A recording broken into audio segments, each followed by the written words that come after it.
Finn the human begins adventure time as a 12-year-old boy, and like many 12-year-old boys, he does not think much about romance at first. His world is adventure, fighting monsters, exploring dungeons, and hanging out with his best friend Jake. Girls exist in his world, princesses especially, but they are people to rescue rather than people to pursue. This is the Finn we meet in the earliest episodes, a kid whose heart is open but not yet focused, whose emotions are big but not yet complicated by the particular confusion that romance brings. The land of Oo is full of princesses. This is one of its defining features. Every kingdom seems to have one, from the Candy Kingdom to the Fire Kingdom to Lumpy Space to dozens of smaller realms with their own rulers. Finn, as a hero, interacts with these princesses constantly. He saves them from the Ice King, helps them with problems, and generally serves as the kind of good-hearted adventurer that princesses in fairy tales are supposed to meet. But for young Finn, this is just his job. He helps people. Princesses are people. He helps princesses. Jake, being older and more experienced, sometimes teases Finn about girls. Jake has his own romantic life with Lady Rainicorn, a relationship that seems easy and natural compared to anything Finn will experience. Jake offers advice, sometimes good and sometimes terrible, and he watches his younger brother start to notice that some of the people he rescues make him feel different than others. Jake has been through this before. He knows what is coming, even when Finn does not. The innocence of early Finn is important to understand because everything that follows is a departure from it. He starts as a kid who just wants to do good and have fun. Romance will complicate that. Romance will teach him things he did not want to learn. Romance will hurt him in ways that monsters never could. But before all of that, there is this brief window where Finn is simply happy, simply heroic, simply himself, without the weight of wanting someone who does not want him back. Finn's capacity for emotion is established early.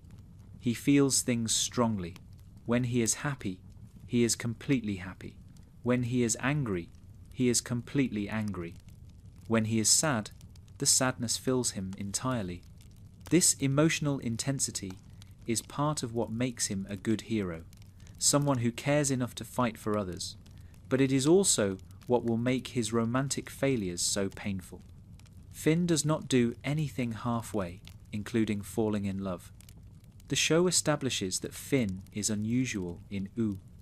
He appears to be the only human, a fact that isolates him even as he is surrounded by friends.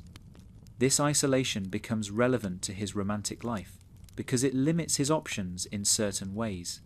He cannot simply find another human to connect with. He must navigate relationships with beings who are fundamentally different from him, whether they are made of candy or fire or something else entirely.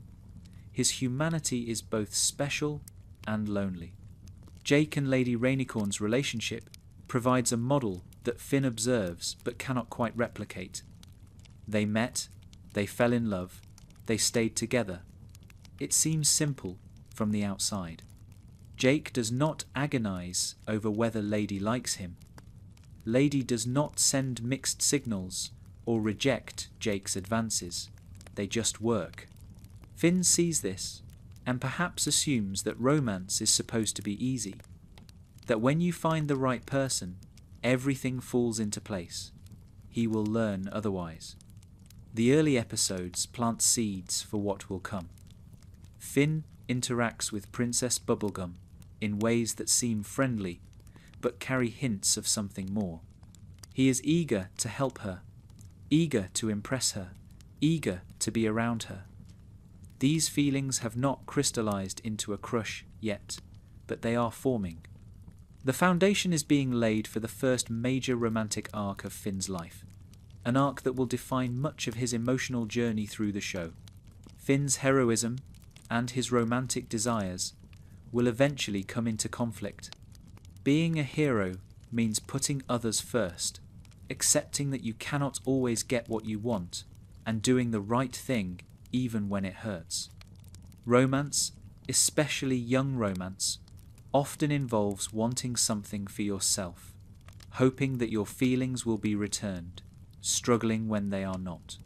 Finn will have to learn how to be both a hero and a person with desires, how to balance selflessness with the very human need to be loved. The world of Ooh does not prepare Finn for romantic disappointment. Adventures have clear outcomes. You defeat the monster or you do not. You save the princess or you fail. Romance is not like that. You can do everything right and still not get the outcome you want. You can be brave, kind, loyal, and good, and the person you love can still not love you back. This is a lesson Finn is not ready for, a lesson no one is ever quite ready for, but one he will have to learn. The simplicity of Finn's early worldview is part of what makes him effective as a hero. He sees problems and solves them. He sees evil and fights it. He sees people in need and helps them. This clarity of purpose allows him to act decisively where others might hesitate. But this same simplicity will make romance confusing because romance does not follow the rules of heroism. There is no monster to defeat to win someone's heart. Finn's relationship with BMO during this early period shows his capacity for gentle connection. He treats the little robot with kindness, plays games with them, includes them in the household. This tenderness is part of who Finn is, and it will eventually serve him in romantic relationships. But first, he has to learn that tenderness alone is not enough, that being a good person does not guarantee being loved. The treehouse where Finn and Jake live becomes a kind of emotional home base for Finn's journey. He will return here after victories and defeats, after moments of joy and moments of heartbreak.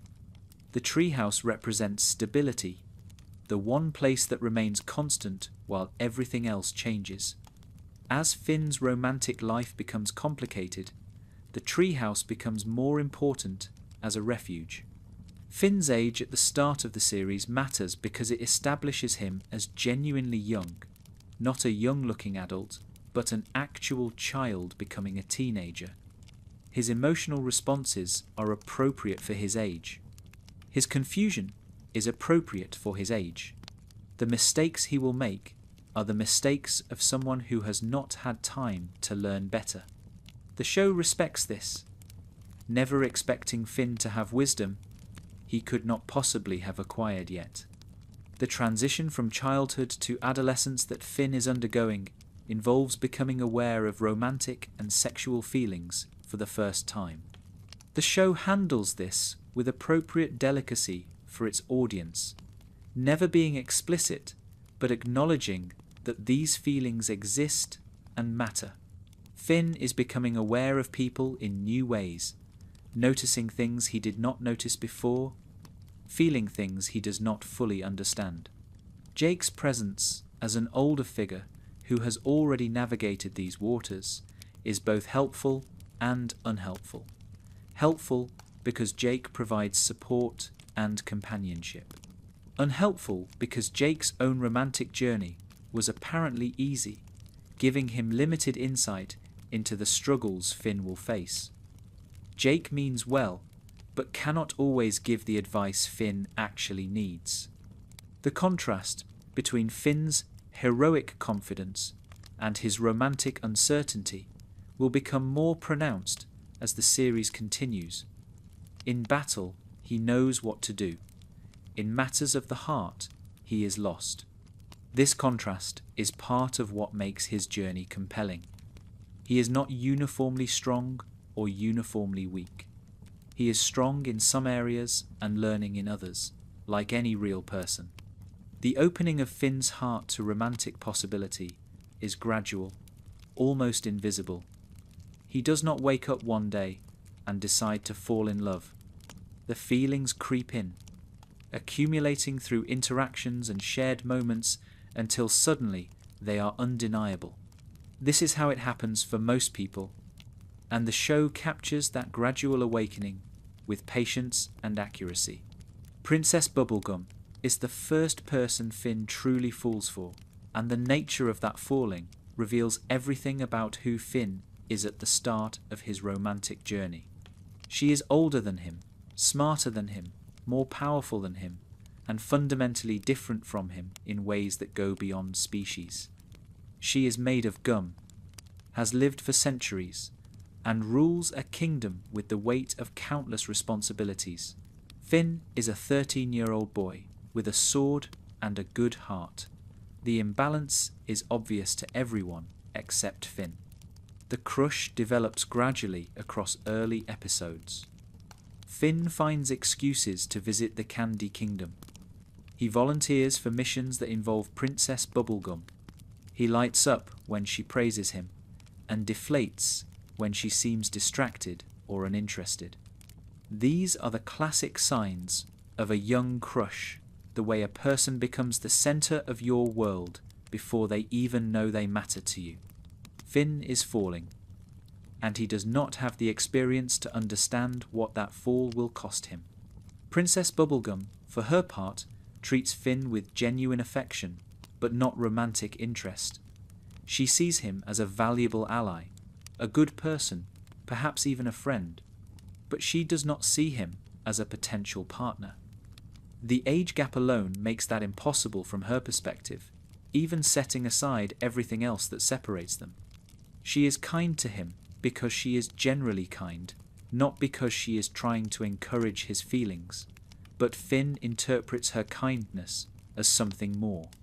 This misinterpretation is not Finn's fault exactly. He is young and inexperienced. He does not know how to read signals because he has never had to read them before. When Princess Bubblegum smiles at him, he thinks it means something special. When she thanks him for his help, he hears affection that may not be there.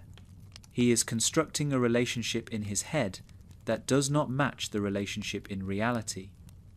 This is a common experience, but that does not make it less painful when the gap becomes clear. Jake tries to help in his way. He encourages Finn, tells him to go for it, suggests romantic gestures that might win Princess Bubblegum's heart. Jake's advice comes from a good place, but may not be the best guidance. Jake's own romance was easy, so he assumes romance is easy. He does not fully grasp that Princess Bubblegum is not interested, or if he grasps it, he does not want to discourage his brother. The advice Finn gets is well-meaning, but ultimately unhelpful. The dynamic between Finn and Princess Bubblegum is complicated by her genuine care for him. She does not want to hurt him. She values him as a hero and as a person, but she also cannot give him what he wants, and she may not even fully understand what he wants until it becomes explicit. She is busy ruling a kingdom, conducting scientific experiments, and managing countless responsibilities. A teenage boy's crush is not at the top of her priority list, even if that teenage boy is her friend. Finn's feelings for Princess Bubblegum are intense because first feelings often are. He has no context for what he is experiencing, no previous crushes to compare this to, no framework for understanding that what feels like eternal love might actually be temporary infatuation. Everything is heightened because everything is new. The joy of seeing her is overwhelming. The pain of her indifference is devastating. He is living at emotional extremes because he does not know any other way to live. The Candy Kingdom itself becomes associated with these feelings. The pink towers, the sweet smell, the friendly candy citizens, all of it connects to Princess Bubblegum in Finn's mind. Going to the Candy Kingdom is going to see her. Helping the Candy Kingdom is helping her. The place and the person merge in his emotional landscape, which will make his eventual heartbreak feel like losing not just a person, but a whole world. Princess Bubblegum's age and experience mean she has likely seen this before. Young heroes develop crushes on her. It probably happens regularly. She has learned to be gentle but clear, to appreciate the affection without encouraging it, to redirect the energy toward productive heroism. She is not cruel about it, but she is also not going to pretend to feel something she does not feel. Her honesty is ultimately kind, even when it does not feel that way to Finn. The tension between what Finn wants and what Princess Bubblegum can give him builds across episodes. There are moments when he almost confesses, moments when his feelings are almost addressed directly, moments when the gap between his hope and reality almost becomes explicit. The show lets this tension simmer, understanding that the build-up matters, that Finn's journey requires him to fully invest in this crush before he can learn from its failure. Finn's identity as a hero becomes tangled with his feelings for Princess Bubblegum. He wants to be worthy of her. He wants to prove himself through brave deeds. He wants to be the kind of person she could love, even though she has never suggested that bravery is what she is looking for. He is performing heroism partly for her, which is not entirely healthy, but is entirely understandable for a young person in love. The desire to impress the person you admire is ancient and universal. The other princesses in Oo exist in contrast to Finn's focus on Bubblegum. He could theoretically develop feelings for others. Lumpy Space Princess flirts with him occasionally. Other princesses are available and interested. But Finn is locked in on Bubblegum, unable to see anyone else as a romantic possibility. This tunnel vision is typical of young love and will eventually need to break for Finn to grow, but for now there is only her. The power imbalance between Finn and Princess Bubblegum extends beyond age and species. She is a ruler with political responsibilities. She is a scientist with intellectual pursuits. She is an immortal with centuries of perspective. Finn is a teenage adventurer who lives in a treehouse. These differences do not make a relationship impossible in theory, but they make it unlikely, and they make it hard for them to relate as equals. Finn's attempts to impress Princess Bubblegum often involve grand gestures, dangerous missions, and dramatic demonstrations of his heroism. He believes, on some level, that if he proves himself worthy enough, she will finally see him as a romantic partner. This belief is understandable but misguided. She already values him as a hero. That is not the issue. The issue is that she simply does not have romantic feelings for him, and no amount of heroism can change that. The moments when Princess Bubblegum shows affection toward Finn are the most confusing for him. A hug, a compliment, a warm smile, these all feel like signs to Finn because he wants them to be signs. He does not yet understand that affection and romantic interest are different things, that someone can care about you deeply without wanting to be with you romantically. This distinction is hard for adults to navigate, let alone teenagers. Princess Bubblegum's occasional coldness or distraction wounds Finn in ways she may not realize. When she is focused on her experiments or her kingdom and does not have time for him, Finn interprets it as rejection, even when it is simply busyness.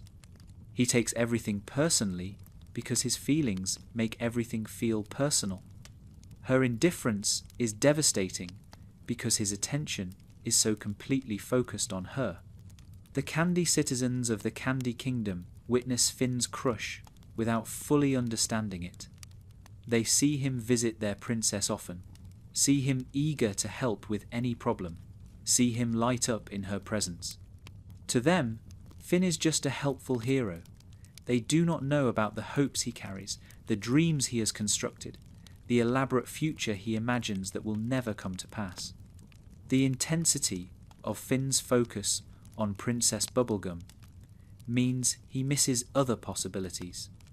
There are people in Oo who might be better matches for him, people closer to his age, people who might actually be interested, but Finn cannot see them because he is looking only at her. This tunnel vision is self-imposed imprisonment, and he does not even know he is trapped. The rejection, when it comes, is not a single moment but a gradual realization. Princess Bubblegum does not sit Finn down and explain that she will never love him. Instead, she simply continues to treat him as a friend, a hero, a valuable ally, but never as a romantic prospect. The rejection is implicit rather than explicit, which in some ways makes it harder to accept. Finn keeps hoping because he has never been told definitively to stop hoping. The episode Too Young crystallizes the dynamic by temporarily making Princess Bubblegum young again. When she is de-aged to 13, suddenly the age gap disappears. Suddenly they are peers.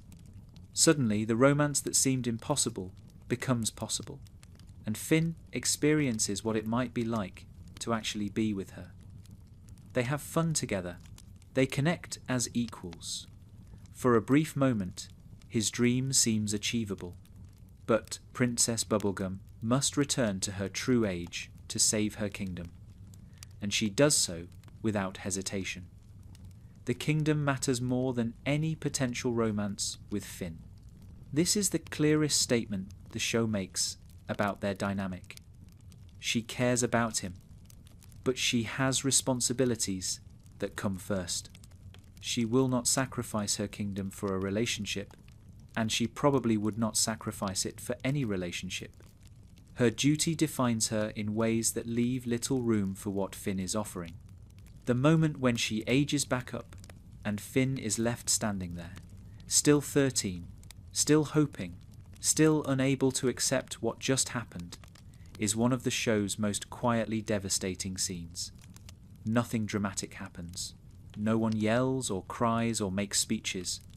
Princess Bubblegum simply returns to who she was, and Finn is left with the gap between them restored, perhaps wider than ever because now he knows what he is missing.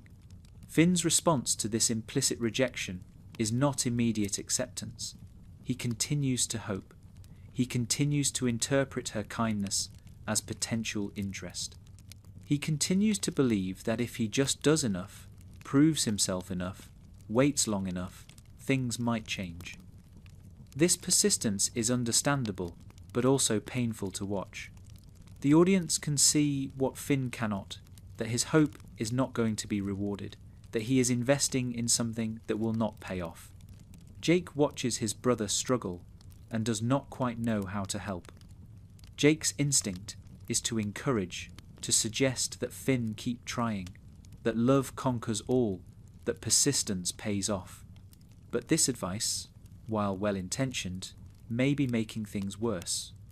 Sometimes the kindest thing is to help someone accept that what they want is not available. Jake is not good at delivering that message because Jake is an optimist who believes things work out. The pain Finn experiences is real, even though his love is arguably not. He is 13. He does not know Princess Bubblegum as deeply as he thinks he does. His feelings are based more on who he imagines her to be than who she actually is. But the pain does not care about these distinctions. The pain is as real as any adult heartbreak, as sharp, as consuming. Dismissing it as puppy love would miss the point. To Finn, this is everything. Princess Bubblegum's handling of the situation is as good as it could reasonably be. She does not mock his feelings or exploit them. She does not pretend to return them to keep him loyal. She simply continues to be who she is, treating him with respect and affection while maintaining appropriate boundaries. If Finn were older, he might appreciate this. As a teenager, he mostly experiences it as confusing, mixed signals. The show takes Finn's pain seriously, even as it acknowledges that his crush is somewhat misguided. This balance is important. The show does not say Finn is wrong to feel what he feels. It does not say Princess Bubblegum is wrong to not return those feelings. It simply shows two people in a situation where one wants something the other cannot give, and it lets the audience feel the weight of that mismatch. There are no villains here, just incompatibility. Finn begins to change as the rejection sinks in. He becomes more aware of his own feelings, more reflective about what he wants and why. The simple heroism of early episodes starts to develop complexity. He is still a good person who wants to help others, but now he is also a person with wounds, with disappointments, with experiences that have taught him something about the limits of wanting. He is growing up, and growth often hurts. The transition from hoping to accepting takes time, and the show gives it that time. Finn does not wake up one day and decide to move on. He moves on gradually, in fits and starts, with setbacks and relapses. This is how real emotional processing works. You do not decide to stop loving someone and then stop. You decide, and then you fail, and then you decide again, and slowly, over time, the feelings fade into something you can live with. Princess Bubblegum remains in Finn's life as a friend and ally. This makes moving on harder in some ways and easier in others. Harder because he still sees her, still cares about her, still has to interact with the person he wanted but could not have.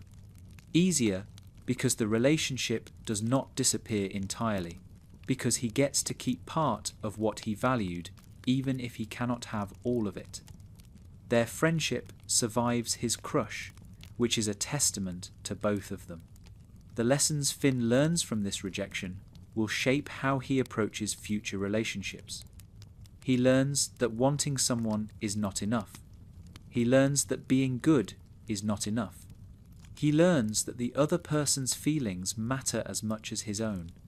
These are hard lessons, and he does not learn them all at once, but they begin here, in the space between hope and acceptance. Finn's sense of self takes a hit during this period. He defined himself partly through his feelings for Princess Bubblegum, and when those feelings could not lead anywhere, he has to figure out who he is without them. This is actually healthy in the long run. Building your identity around a crush is unstable, but the process of reconstruction is painful. The show allows Finn to be sad without rushing to fix his sadness. He mopes, he struggles, he has bad days. This is realistic and important. The show does not suggest that heartbreak is easily overcome or that the right attitude can make it painless. It simply shows a young person dealing with disappointment and slowly, imperfectly, learning to live with it. Other characters notice Finn's struggle, but often do not know how to help. Jake tries to cheer him up. BMO offers games and companionship. Marceline, when she appears, brings her own perspective on loss and longing. But ultimately, Finn has to process this himself. No one can do the work of emotional healing for someone else. They can only provide support while the person does their own work. The growth that comes from this experience is invisible at first, but real. Finn becomes slightly more mature, slightly more aware of emotional complexity, slightly better prepared for future relationships. He does not feel this growth while it is happening. He only feels the pain. But the growth is there, laying groundwork for the person he will become. The transition from loving Princess Bubblegum to moving on from her is not clean. There will be moments later in the series when old feelings resurface, when Finn wonders what might have been, when the crush flickers back to life briefly before fading again. First loves do not disappear completely. They become part of you, integrated into who you are, informing future feelings, even when you think you have left them behind. Princess Bubblegum herself may not fully understand the impact she had on Finn. From her perspective, she was simply being kind to a young hero who helped her kingdom. She did not ask him to fall in love with her. She did not encourage it, but impact does not require intention. Finn loved her, and that love shaped him, whether she wanted it to or not. Flame Princess enters Finn's life at exactly the moment when he needs someone new to focus on. He has been stuck on Princess Bubblegum for so long that he does not know how to want anyone else. Then this girl made of fire appears, dangerous and beautiful and interested in him, and suddenly Finn's emotional landscape shifts. There is someone else. There is possibility again. The tunnel vision that kept him locked on Bubblegum begins to break. Flame Princess, whose real name is Phoebe, is the daughter of the Flame King, ruler of the Fire Kingdom. She has been imprisoned for most of her life because her father considers her too dangerous, too powerful, too unstable to be allowed freedom. When Finn meets her, she is escaping that imprisonment, experiencing the outside world for the first time, and everything about her situation creates intensity. She is not a princess who needs occasional rescue. She is a person who has been caged and is now free. The physical danger of their relationship is immediately apparent. Flame Princess is made of fire. Finn is made of flesh. When they touch, he burns. This is not a metaphor. This is literal. Their first interactions involve Finn getting hurt simply by being close to her, and the pain does not deter him. If anything, it makes the relationship feel more significant. He is willing to suffer for her. He is willing to burn. This willingness to endure pain for love is romantic in one sense and concerning in another. Finn is a teenager who has just experienced rejection. Now he has found someone who actually seems interested in him, and he is so desperate to make it work that he will accept physical harm as the cost of closeness. The show does not entirely endorse this dynamic. It presents it as what Finn is experiencing, while allowing space for the audience to worry about him. Flame Princess is interested in Finn in ways that Princess Bubblegum never was. She finds him funny.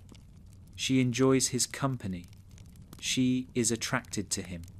For the first time, Finn experiences reciprocated feelings, and the effect on him is profound. He becomes giddy, distracted, obsessed in a new way.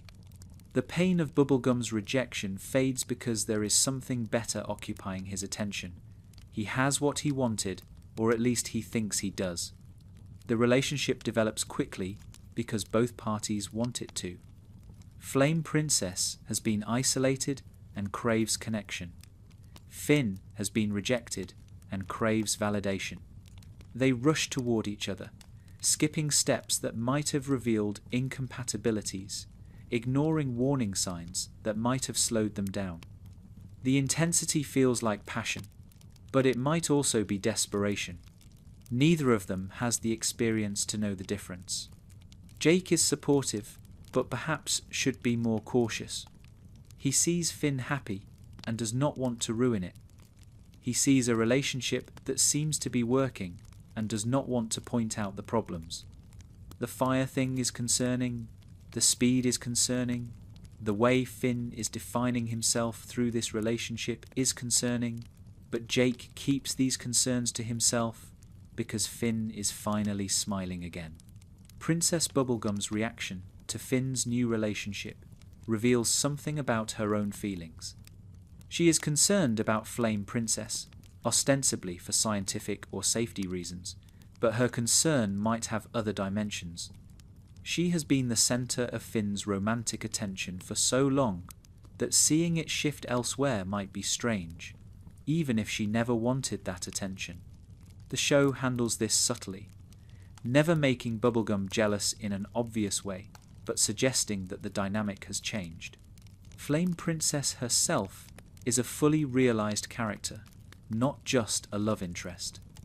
She has her own desires, her own struggles, her own arc that exists independent of Finn.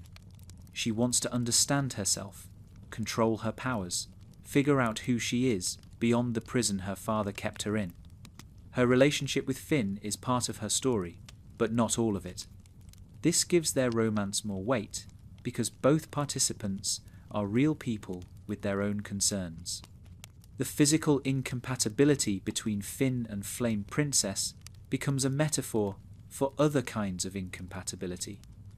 They cannot touch without him getting hurt. They cannot be fully close without consequences. This limitation shapes their relationship in ways that extend beyond the literal. They are always managing their connection, always finding workarounds, never able to simply be together without effort. It is a high-maintenance relationship by necessity. Finn's approach to the relationship reflects his immaturity. He wants it to work so badly that he sometimes makes choices that prioritize his desires over Flame Princess's well-being. He does not do this maliciously. He does it because he is young and does not know better. But the consequences of his immaturity will eventually catch up with him. You cannot build a healthy relationship on wanting alone. You also need wisdom, patience, and genuine consideration for the other person. The happiness Finn experiences with Flame Princess is real, but it is built on an unstable foundation. They do not fully understand each other. They do not fully trust each other. They are drawn together by attraction and circumstance more than by deep compatibility. This does not mean the relationship is worthless, but it does mean the relationship is vulnerable. When challenges arise, they will not have the tools to handle them. Flame Princess represents Finn's first experience of being wanted back, and that experience changes him. He learns that he is lovable, that someone can look at him and see a romantic partner. This knowledge will stay with him even after the relationship ends.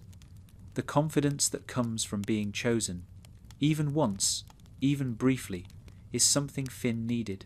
Princess Bubblegum could not give it to him. Flame Princess could. The contrast between Finn's two romantic experiences so far is striking. With Princess Bubblegum, he wanted and was not wanted back. With Flame Princess, the wanting is mutual. This mutuality feels incredible to Finn, like he has finally found what he was looking for. But mutuality alone does not make a relationship work.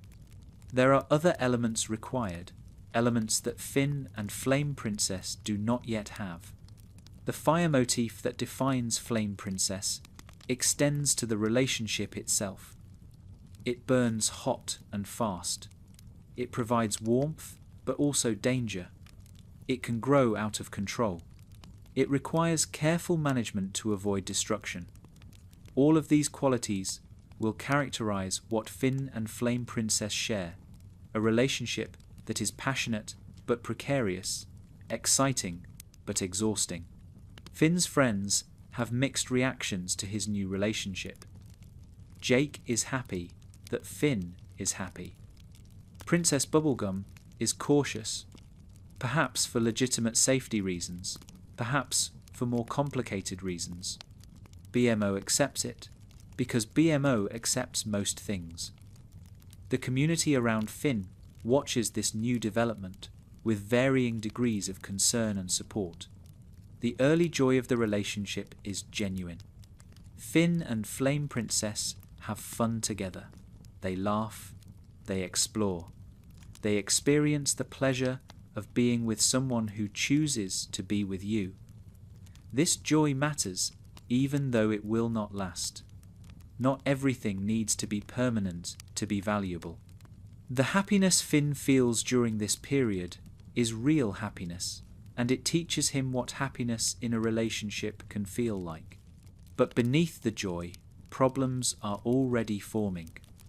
Finn's immaturity has not disappeared just because he found a girlfriend.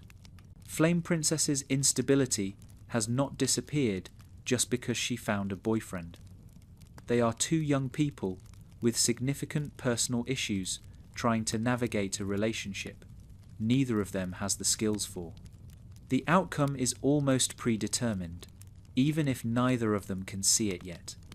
The heat between them, literal and metaphorical, cannot be sustained indefinitely. Relationships require more than passion. They require communication, trust, mutual respect, and the ability to work through problems together. Finn and Flame Princess have passion in abundance. The other elements are less developed. This imbalance will eventually matter. The relationship between Finn and Flame Princess moves quickly through its early stages, propelled by mutual attraction and the novelty of finding someone who wants you back. They spend time together, learn about each other, and experience the simple pleasure of being a couple. For Finn, who has only known unrequited feelings until now, this is intoxicating. Someone chooses him. Someone wants to be with him. The validation fills a hole he did not know he had. Flame Princess brings her own needs to the relationship. She has been imprisoned for most of her life, isolated from the world by a father who feared her power. Finn represents freedom, connection, a person who sees her as something other than a threat. She clings to him partly because she cares about him, and partly because he is her first real relationship with anyone outside her kingdom. The intensity of her attachment mirrors his own. The physical limitations of their relationship force creativity. They cannot touch without Finn getting burned, so they find other ways to be close. They talk, they go on adventures. They exist near each other without making contact. This distance becomes normal for them, a workaround that allows the relationship to function. But it also means they never experience the simple intimacy of holding hands or hugging without pain. Jake watches this relationship with a mixture of happiness and concern.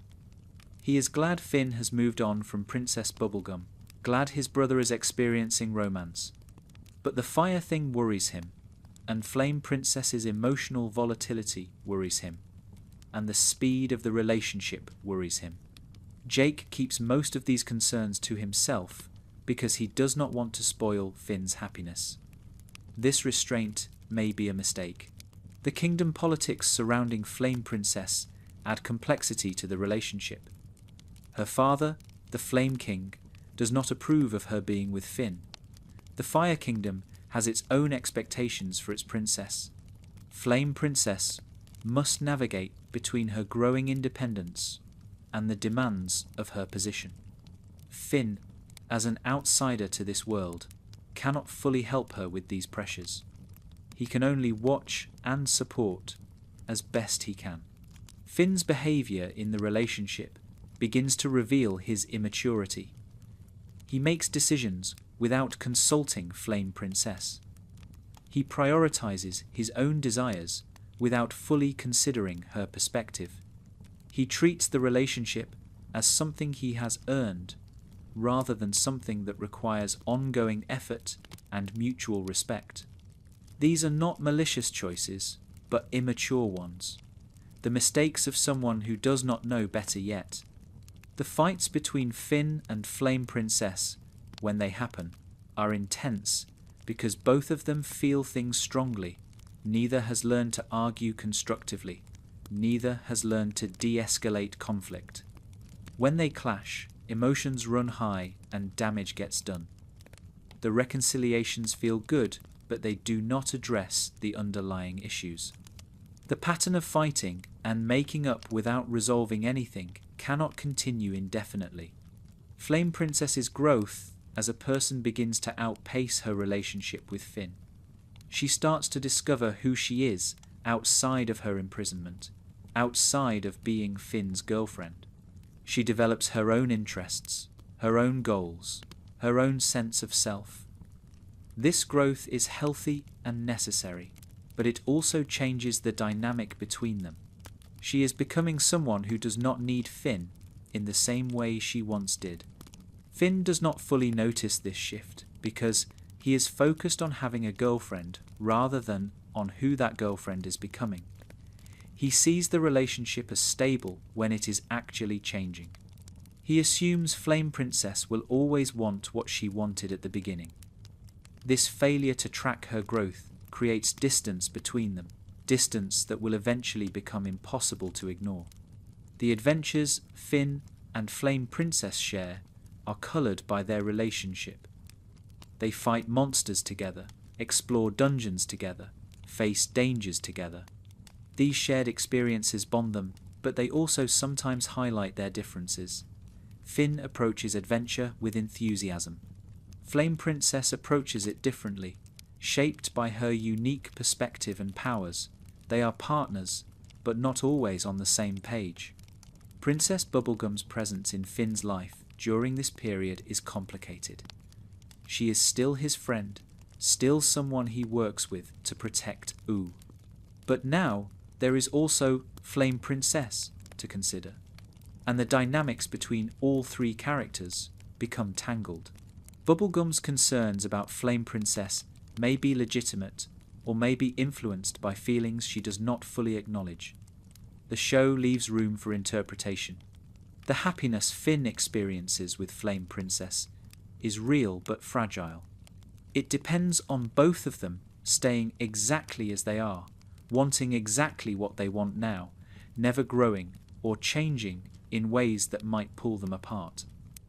This is not how people work. Change is inevitable. The question is not whether the relationship will face challenges, but whether Finn and Flame Princess have the tools to handle those challenges when they come. The quiet moments between Finn and Flame Princess reveal both connection and distance. They can talk about some things, but not others. They understand each other in some ways, but not others. The gaps in their communication are small at first, easy to ignore, but they accumulate over time. Each unspoken thought, each avoided topic, each moment of not quite understanding adds to the distance between them. Finn's tendency to see what he wants to see, rather than what is actually there, affects the relationship. He interprets Flame Princess's behaviour through the lens of his own desires. When she pulls back, he assumes it is temporary. When she expresses concerns, he dismisses them as minor. This selective perception protects him from uncomfortable truths, but also prevents him from addressing real problems. The Fire Kingdom itself becomes a kind of rival for Flame Princess's attention. She has responsibilities there, a history there, a future there that may or may not include Finn. He is an outsider to that world, tolerated but not fully accepted. This creates a dynamic where part of her life is inaccessible to him, where she has concerns and connections he cannot fully share. Other people's opinions about the relationship reach Finn and Flame Princess in various ways.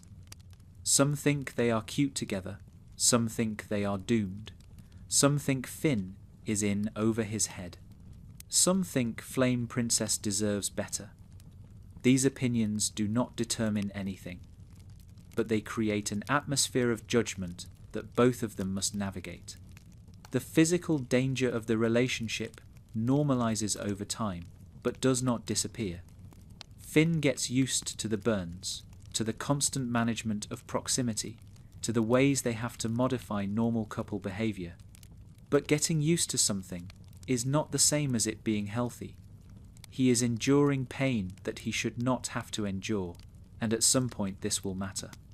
The question of whether the relationship can last long term hovers over everything. Finn and Flame Princess never discuss it directly, but it is there. Can they sustain this? What does a future look like when you cannot touch your partner without pain? These questions do not have easy answers, and avoiding them does not make them go away. The trust between them is real but incomplete. Flame Princess trusts Finn more than she trusts most people, but her history of imprisonment has made her cautious. Finn trusts Flame Princess, but does not always show it through his actions. They are building something together, but the foundation has cracks that neither of them wants to examine too closely. The love between them, whatever its limitations, is genuine. They care about each other. They want each other to be happy. They would protect each other from harm. This love is not enough to make the relationship work, but its existence matters. Not all love stories end happily. Some loves are real, but not sustainable. The betrayal that ends Finn and Flame Princess's relationship is Finn's doing, and understanding it requires understanding how Finn's mind works at this point in his development.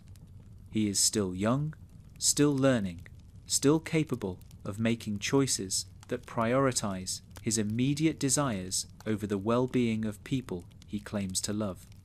The betrayal is not calculated cruelty. It is thoughtless selfishness, which in some ways is worse, because it reveals how little he was truly considering her. The specific incident involves Finn manipulating a situation to make Flame Princess fight Ice King, engineering conflict for his own purposes. The details matter less than what they reveal. Finn treats Flame Princess as an object to be maneuvered rather than a person with her own agency. He makes decisions about her without her knowledge or consent. He prioritizes entertainment over respect. When Flame Princess discovers what Finn has done, her reaction is devastating and justified. She trusted him. She let him into her life when she had every reason to be cautious. And he betrayed that trust not through malice but through carelessness, which might be even more insulting. He did not even think about her enough to consider that what he was doing was wrong. The breakup that follows is not a dramatic explosion, but a quiet severing. Flame Princess does not scream or attack, though she could. She simply tells Finn that what he did was wrong, and that she cannot be with someone who would do that. Her calm makes the moment more powerful. She has the clarity to see that this relationship is not working, and she has the strength to end it. Finn's reaction to the breakup reveals how much growing he still has to do. He does not fully understand what he did wrong. He tries to apologize, but his apologies are about his feelings rather than her hurt. He wants to fix things so he can have his girlfriend back, not because he genuinely grasps the harm he caused. This self-centeredness is typical for his age, but painful to watch. Jake's response to the breakup is supportive, but also somewhat enabling. He comforts Finn, tells him things will be okay, helps him process the immediate pain. But Jake does not push Finn to really examine his behavior, to understand why what he did was wrong, beyond just that it had bad consequences. The lesson Finn learns is incomplete, because no one forces him to learn the whole thing. The aftermath of the breakup is a period of genuine suffering for Finn. He lost someone he cared about. He lost the validation of being wanted. He lost the identity of being someone's boyfriend. The pain is real, even though he brought it on himself. The show does not minimize his suffering just because he caused the situation. Pain is pain, regardless of its source. Flame Princess moves on with her life in ways that do not center Finn. She returns to the Fire Kingdom, deals with her father, eventually becomes ruler herself. Her arc continues independent of her relationship with Finn, which is healthy and appropriate. She is not defined by having dated him. She is a full character with her own story, and that story keeps progressing. Finn watches from a distance as Flame Princess grows into someone he barely recognizes. The girl he dated is becoming a queen, a leader, a person with responsibilities and power. He is still a teenage adventurer, still figuring himself out, still dealing with the consequences of his immaturity. The gap between them widens, and he realizes that even if she would take him back, they are no longer compatible. The lessons Finn should learn from this experience include treating partners as people rather than possessions, considering others' feelings before acting, and understanding that trust once broken is hard to repair. Whether he actually learns these lessons or just suffers without learning is something the show explores over subsequent episodes.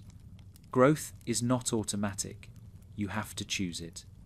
The experience with Flame Princess marks the end of Finn's early romantic period and the beginning of something more complicated. He has now been rejected and has now been the cause of rejection.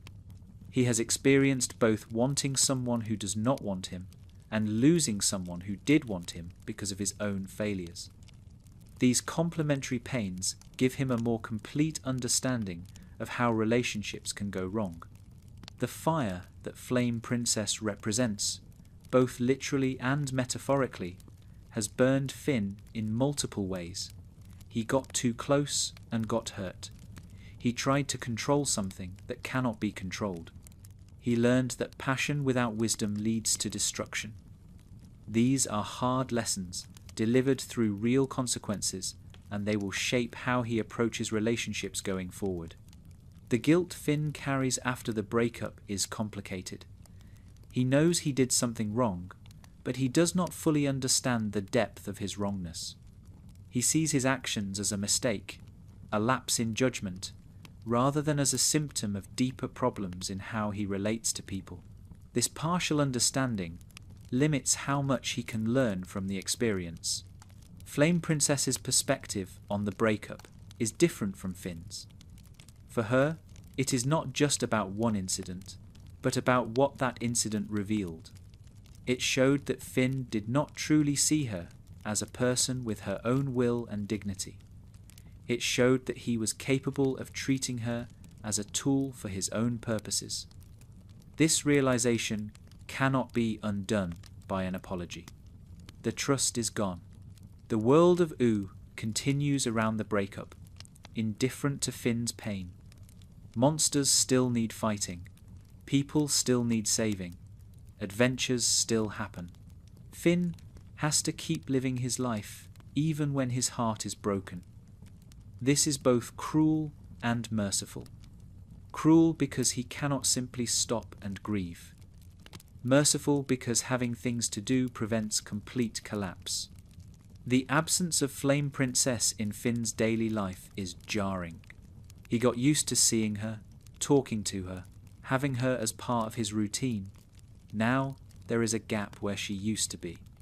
He keeps almost reaching out to her before remembering that he cannot, that she does not want to hear from him, that what they had is over. These phantom gestures are their own kind of pain. Jake's support during this time has limits. Jake can listen, can be present, can offer comfort. But Jake cannot make Finn feel better. No one can make someone else feel better about a loss. The work of processing grief is individual, done in the private space of one's own heart, and all others can do is witness and support. The possibility of getting Flame Princess back occupies Finn's mind even when he knows it is unlikely. He imagines scenarios where he proves himself, where she forgives him, where they rebuild what was lost. These fantasies are not helpful, but they are hard to stop. The mind returns to what it wants, regardless of whether that want is realistic. The shame Finn experiences is different from guilt. Guilt says he did something bad. Shame says he is something bad. The distinction matters because guilt can lead to change, while shame often leads to paralysis. Finn has to work through the shame to reach a place where growth is possible, where he can see himself as someone who made mistakes rather than someone who is a mistake. The relationship between self-worth and romantic success becomes clearer to Finn during this time. He thought having a girlfriend would make him feel good about himself, and it did for a while. But losing the girlfriend shows him that external validation is fragile. He needs to find worth in himself that does not depend on someone else choosing to be with him. The time that healing requires cannot be rushed. Finn wants to feel better immediately, wants to skip past the painful parts, wants to arrive at acceptance without doing the work. But grief does not work that way. He has to move through it, day by day, feeling what he feels, until he does not feel it as strongly anymore. The period after Flame Princess is one of the most difficult in Finn's romantic journey, because it involves facing himself rather than facing another person. He cannot blame Princess Bubblegum for not loving him back. He cannot blame external circumstances for keeping him and Flame Princess apart. He can only look at his own choices and acknowledge that he failed. This kind of self-examination is painful at any age, and Finn is still very young. The temptation during this period is to avoid the pain by rushing into something new. Finn considers other potential romantic interests, other princesses who might fill the void left by Flame Princess. But these considerations feel hollow because Finn is not ready. He has not processed what happened. He has not learned what he needs to learn. Jumping into another relationship would just repeat the same patterns. Jake tries to help by offering distractions and companionship. He takes Finn on adventures, keeps him busy, prevents him from wallowing too deeply in self-pity. This is helpful to a point. Finn needs to keep living his life. But Jake's approach also allows Finn to avoid the deeper work of understanding himself. You can be too supportive, too quick to move past pain, and thereby prevent real growth. Finn's identity during this period becomes unstable. He was Finn who loved Princess Bubblegum, then Finn who was with Flame Princess, and now he is just Finn, alone, uncertain of who he is outside of romantic attachment. This instability is uncomfortable but necessary. He needs to figure out who he is as an individual before he can be a healthy partner to anyone else. The adventures Finn goes on during this time take on a different quality. He is not trying to impress anyone. He is not performing heroism for romantic benefit. He is just doing what he has always done, helping people and fighting evil, but now without an ulterior motive. This purer form of heroism is actually healthier. He is being himself rather than being a version of himself designed to win someone's love. The other characters in Finn's life become more important during this period. His friendship with Jake deepens. His relationships with Marceline, with BMO, with the various people he has helped over the years, become more central to his emotional life. He learns that romantic love is not the only kind of love that matters, that friendships and family connections can also provide meaning and fulfillment. Princess Bubblegum's presence in Finn's life during this time is different than before. He is no longer pining for her. He sees her more clearly now as a person with her own life and concerns rather than as an object of desire. Their friendship can develop on more honest terms because he is not secretly hoping for something more. This clarity is a gift from his painful experiences. Finn begins to develop standards for what he wants in a relationship that go beyond just wanting to be wanted. He thinks about compatibility, about shared values, about whether someone actually makes his life better. These are more mature considerations than he was capable of before. The pain he has experienced is teaching him, slowly, what actually matters in a partner. The loneliness Finn feels during this period is real and valid. Humans are social creatures who want connection. The desire to be loved romantically is not weakness or immaturity. But Finn is learning to sit with the loneliness rather than trying to immediately escape it. He is learning that being alone is not the worst thing, that a bad relationship is worse than no relationship. The show does not rush Finn through this period of growth. Episodes pass where romance is not the focus, where Finn is simply living his life and dealing with other challenges. This pacing is realistic. People do not grow on schedule. They grow when they are ready, in between other things, often without realizing it is happening. Finn's development happens in this organic way. The self-forgiveness Finn must practice is complicated. He needs to acknowledge what he did wrong without being destroyed by guilt. He needs to learn from his mistakes without letting those mistakes define him. He needs to believe he can do better while remembering why he needs to do better.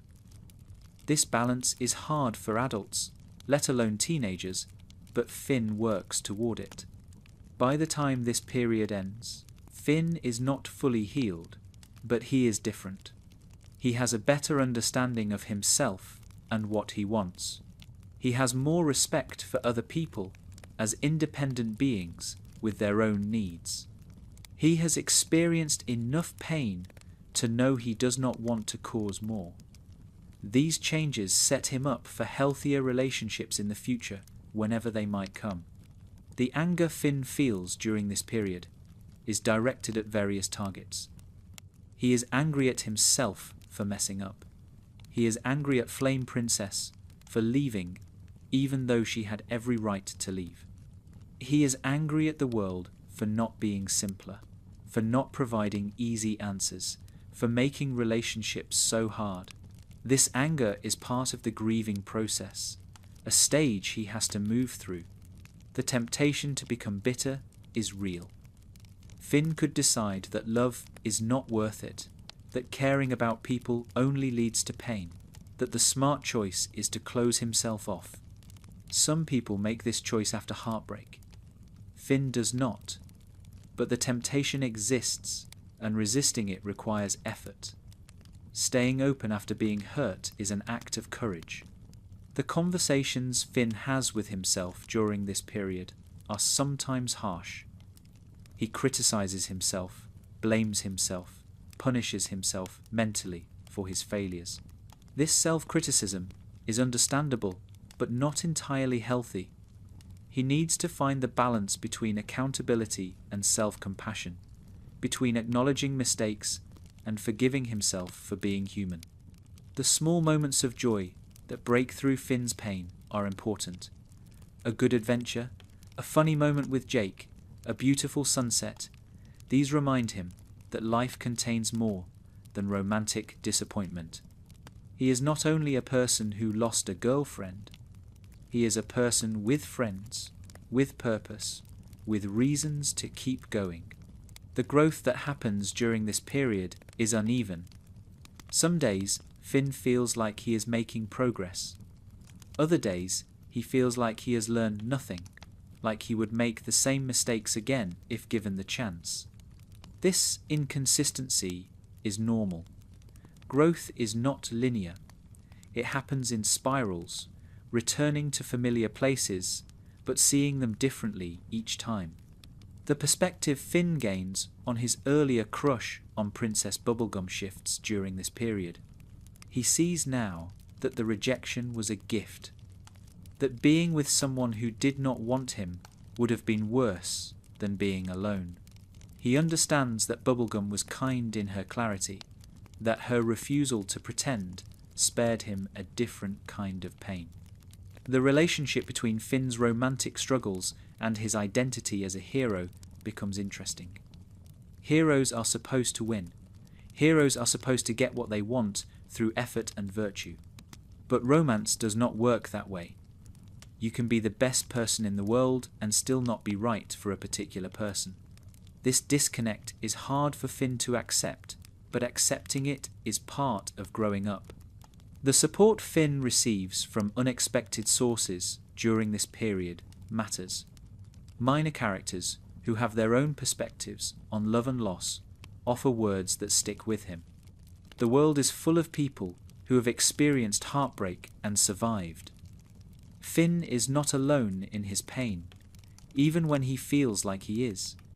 The version of himself that Finn is becoming during this period will be the version that enters future relationships. The work he does now, the growth he achieves now, will determine what he is capable of later. This is why the time between relationships matters. It is not wasted time. It is preparation time. The solitude Finn experiences is not the same as loneliness. He has friends, he has purpose, he has a life that matters even without a romantic partner. Learning to be content alone, to find meaning and joy outside of couplehood, is one of the most important lessons this period teaches him. The emergence of other romantic possibilities in Finn's life happens gradually as he becomes ready to notice them. There are various princesses, various people who show interest, various potential connections that Finn can now see because he is no longer tunnel-visioned on one person. The world opens up romantically in ways it could not when he was obsessed with Bubblegum or committed to Flame Princess. These minor romantic interests and flirtations serve an important purpose in Finn's development. They let him practice relating to people romantically without the intensity of a serious relationship. He can be friendly, can be charming, can explore mutual attraction without immediately committing to something that might fall apart. This low-stakes practice builds skills he did not have before. Some of these interactions are purely comedic, with princesses who are clearly inappropriate matches or situations that are absurd from the start. The show uses these moments for humour, while also showing that Finn can laugh about romance now. He is not so wounded that any mention of love hurts. He has developed enough distance from his pain to find the funny side of dating. Other interactions are more serious, hinting at connections that might develop into something real. Finn notices people. People notice Finn. There are sparks and possibilities that the show leaves unexplored. Potential relationships that exist in the margins. These hints keep the audience aware that Finn's romantic story is not over, that there is more to come when the time is right. The question of whether Finn will ever reconnect with Flame Princess hangs over this period. They still exist in the same world. They still encounter each other occasionally. The feelings they had do not simply disappear, but the circumstances that broke them apart still exist. He is still immature in some ways. She is still growing into her role as ruler. Reconciliation would require changes neither of them has fully made yet. Finn's approach to these potential romances is more cautious than before. He does not rush in. He does not immediately construct elaborate fantasies about futures that may never happen. He takes things as they come, experiences moments without demanding they become something more. This patience is new for him and represents real growth. The advice Finn receives about romance during this period comes from various sources. Jake continues to offer his perspective, which is optimistic but not always useful. Marceline, when she appears, brings the wisdom of someone who has lived 1,000 years and seen many relationships form and fail. BMO offers innocent observations that sometimes contain surprising insight. Finn collects these different viewpoints and starts forming his own philosophy of love. The relationship between romance and identity continues to be something Finn grapples with. He does not want to define himself by who he is dating, but he also genuinely wants romantic connection. Finding the balance between having a relationship and having a self that exists independent of that relationship is a challenge he is still working on. Finn's heroism and his romantic life begin to integrate more healthily. He can care about someone without making them the reason for his heroism. He can want to impress someone without that desire corrupting his actions.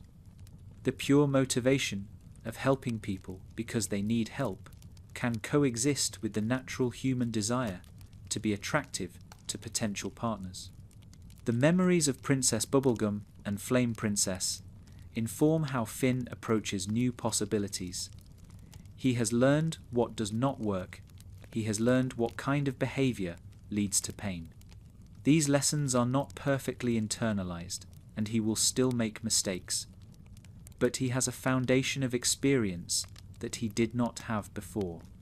Failure teaches if you let it. The possibility of love remains alive in Finn, even after everything he has been through. This is important. Some people become cynical after heartbreak, convinced that love is not worth the pain. Finn does not go this way. He remains open, remains hopeful, remains willing to try again.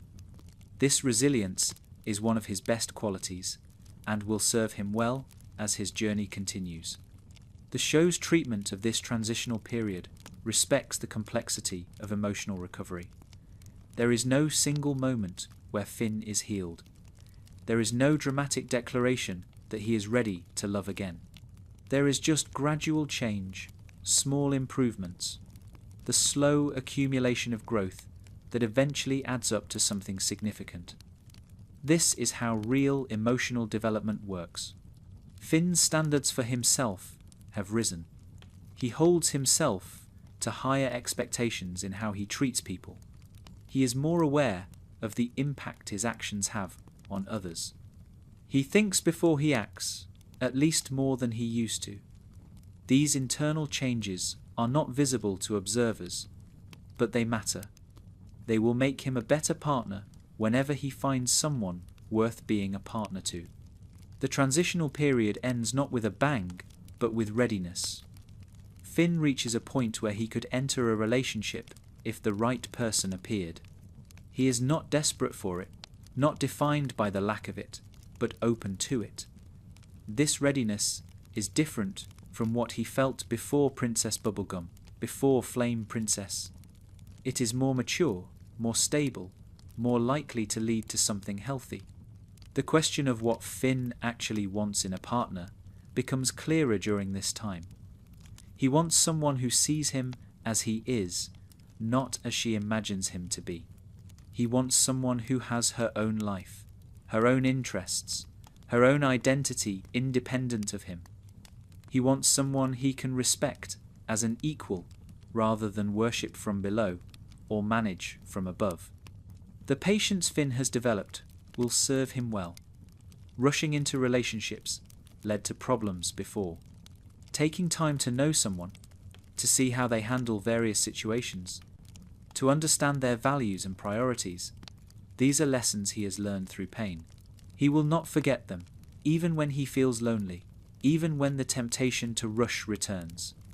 The transformation in Finn's approach to romance reflects a broader maturation. He is growing up in general, not just in this one area of his life. His adventures become more complex. His relationships with friends deepen. His understanding of himself expands. The romantic growth is part of this larger development, one thread in a tapestry of becoming an adult. The future remains uncertain, and that is okay. Finn does not know when he will meet someone special, or whether that person exists at all. He cannot control whether love finds him. All he can control is being ready when it does, being the kind of person who could sustain a healthy relationship, being open to possibility without being dependent on outcome. The lessons Finn carries forward from these experiences will inform everything that comes next. He will still make mistakes, still have to learn new things, still face challenges he cannot anticipate. But he will face them with the foundation these early heartbreaks have built. Pain is not wasted if you let it teach you. The hope that remains in Finn despite everything is perhaps his greatest strength. He has been hurt badly multiple times, and he still believes that love is worth pursuing. This resilience, this refusal to let disappointment harden into cynicism, is what makes him capable of eventually finding something real. The version of Finn that emerges from this transitional period is someone the earlier Finn would not fully recognize. He has the same core values, the same desire to help and to love, but he also has depth that can only come from experience. He has been tested and has not broken. He has failed and has not given up. These are the marks of maturity. The openness Finn maintains to future love is not passive waiting, but active readiness. He continues to work on himself, to address his flaws, to become someone who could sustain a healthy relationship. He does not just hope for love to find him. He prepares himself to be worthy of it when it does. Huntress Wizard enters Finn's life differently than his previous romantic interests. She is not a princess who needs rescuing, or a volatile elemental who needs managing. She is a skilled hunter and magic user who operates independently, who has her own life and purpose that does not center on Finn or anyone else. This independence is attractive to the more mature Finn, who has learned to appreciate people who stand on their own rather than needing him to complete them. The connection between Finn and Huntress Wizard builds slowly through shared adventures and mutual respect rather than through infatuation or dramatic circumstances. They fight together, hunt together, face dangers together, and in the process discover that they enjoy each other's company. This gradual development is healthier than the instant intensity of Finn's earlier relationships, though it may feel less exciting to someone used to romance as overwhelming emotion. Huntress Wizard's personality complements Finn's in ways that Princess Bubblegum and Flame Princess did not. She is practical where they were complicated. She is direct where they required interpretation. She understands adventure and combat in ways that create natural common ground with Finn. When they spend time together, neither has to explain or justify their lifestyle to the other. The physical aspect of their relationship does not carry the same complications as Finn's relationship with Flame Princess. Huntress Wizard is not made of fire. Touching her does not cause pain. This simple fact removes a barrier that shaped Finn's previous relationship in difficult ways. He can be close to her without managing danger, which allows for a different kind of intimacy. Finn's approach to Huntress Wizard reflects everything he has learned. He does not rush. He does not assume. He does not construct elaborate fantasies about a future that may never happen. He takes things as they come, appreciating each interaction for what it is, rather than what it might lead to. This patience would have been impossible for the younger Finn who pined for Princess Bubblegum. The conversations between Finn and Huntress Wizard are different from those in his previous relationships. They talk about practical things, about hunting techniques and magical creatures and the challenges of their respective lives. But they also talk about deeper things, about what matters to them, about how they see the world. These conversations build understanding that surface attraction alone cannot provide. Huntress Wizard's own romantic history is not detailed extensively, but it is clear she has her own experiences and perspectives on love.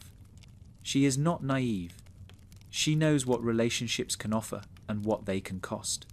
This experience makes her a more equal partner for Finn, someone who can meet him where he is, rather than needing him to guide her through unfamiliar territory. The question of what their relationship actually is remains somewhat ambiguous. Are they dating? Are they just friends who sometimes flirt?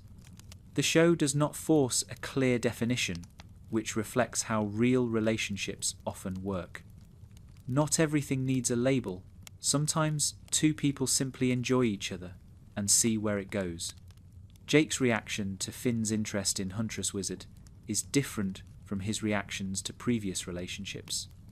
Jake can see that this one is calmer, more grounded, less likely to end in dramatic heartbreak. He approves, though his approval is quieter than his encouragement of earlier relationships. Sometimes the best sign that something is healthy is that it does not require constant reassurance.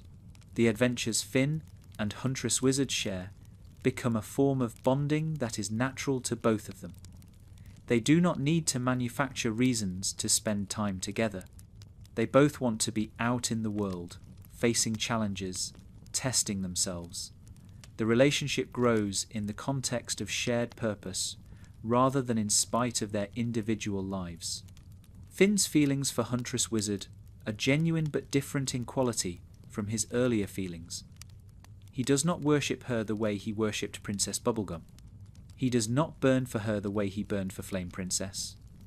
What he feels is steadier, more sustainable, built on knowledge of who she actually is, rather than projections of who he wants her to be. The possibility that this relationship might actually work creates its own kind of anxiety for Finn. He has experienced so much romantic failure that success feels unfamiliar and potentially fragile. He waits for something to go wrong because something has always gone wrong before. Learning to trust that good things can last is its own challenge. The naturalness of Finn's connection with Huntress Wizard stands in contrast to the forced quality of some of his earlier attempts at romance. With Princess Bubblegum, he was always trying to be someone worthy of her attention. With Flame Princess, he was always managing the complications of their incompatibility. With Huntress Wizard, he can simply be himself, which turns out to be enough. The silence between Finn and Huntress Wizard is comfortable in a way it never was in his previous relationships. They can exist together without constant conversation, without the need to fill every moment with words. This comfort with silence indicates a deeper ease, an acceptance of each other that does not require constant performance or reassurance. Finn's expectations for the relationship are realistic in ways his earlier expectations were not. He does not assume they will be together forever. He does not construct elaborate fantasies about their future. He simply enjoys what they have now and remains open to whatever comes next. This present-focused approach is healthier than the future-obsessed thinking that characterized his younger self. The ways Finn shows care for Huntress Wizard are practical rather than dramatic. He helps with her hunts. He respects her space. He remembers things she tells him. These small, consistent actions mean more than grand gestures, building trust through reliability rather than through spectacle. The potential for this relationship exists precisely because Finn has done the work to become ready for it. If he had met Huntress Wizard earlier, before his growth, he might not have appreciated her.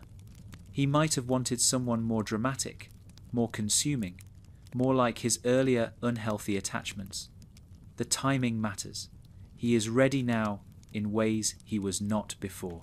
The world of Ooh seems to approve of this match in small ways. Adventures bring them together naturally. Circumstances align to give them time alone. The universe, which seemed to conspire against Finn's earlier relationships, now seems to support this one. This may be coincidence, or it may be a sign that he has found something right. The vulnerability Finn can show with Huntress Wizard is different from the vulnerability of his earlier relationships.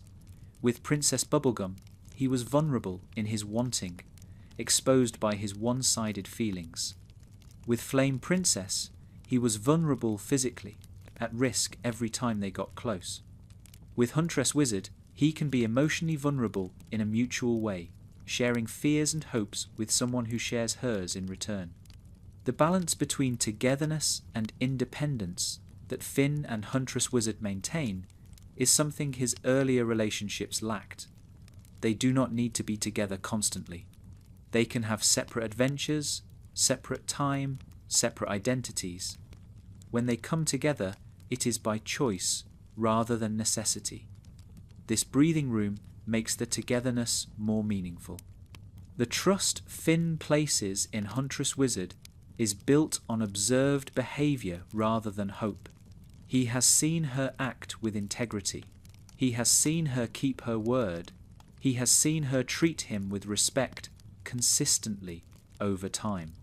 This evidence-based trust is more solid than the faith-based trust of his earlier relationships, which collapsed when tested. The maturity Finn brings to his interactions with Huntress Wizard did not appear overnight. It accumulated through all his previous experiences, through the pain of rejection and the pain of causing harm, through the long period of being alone and learning to be okay with it. Every heartbreak contributed something to who he is now, which is the only consolation for having gone through them. Finn's understanding of what he wants in a partner has become specific in ways it never was before. He wants someone who respects him as an equal. He wants someone who has her own life and does not need him to provide meaning. He wants someone he can actually be with, physically and emotionally, without constant management of barriers and complications. Huntress Wizard meets these criteria in ways his previous interests did not. The absence of drama in the relationship with Huntress Wizard is notable precisely because Finn's previous relationships were so dramatic. There are no jealous rivals, no impossible obstacles, no fundamental incompatibilities that make the relationship unsustainable. This normalcy might seem boring compared to earlier storylines, but it represents progress. Healthy relationships often lack the excitement of unhealthy ones. Finn's identity no longer depends on his romantic status in the way it once did. He knows who he is, whether or not he has a girlfriend. This security allows him to enter the relationship with Huntress Wizard without the desperation that characterized his earlier attempts at love. He wants to be with her, but he does not need to be with her to feel complete. The respect between Finn and Huntress Wizard flows in both directions. She admires his heroism and his good heart. He admires her skill and her independence. Neither looks down on the other or puts the other on a pedestal. They see each other clearly, with appreciation for strengths and acceptance of limitations. This mutual respect is the foundation healthy relationships require. Jake observes the relationship with something like relief. He has watched Finn suffer through romantic disasters and has often felt helpless to prevent them.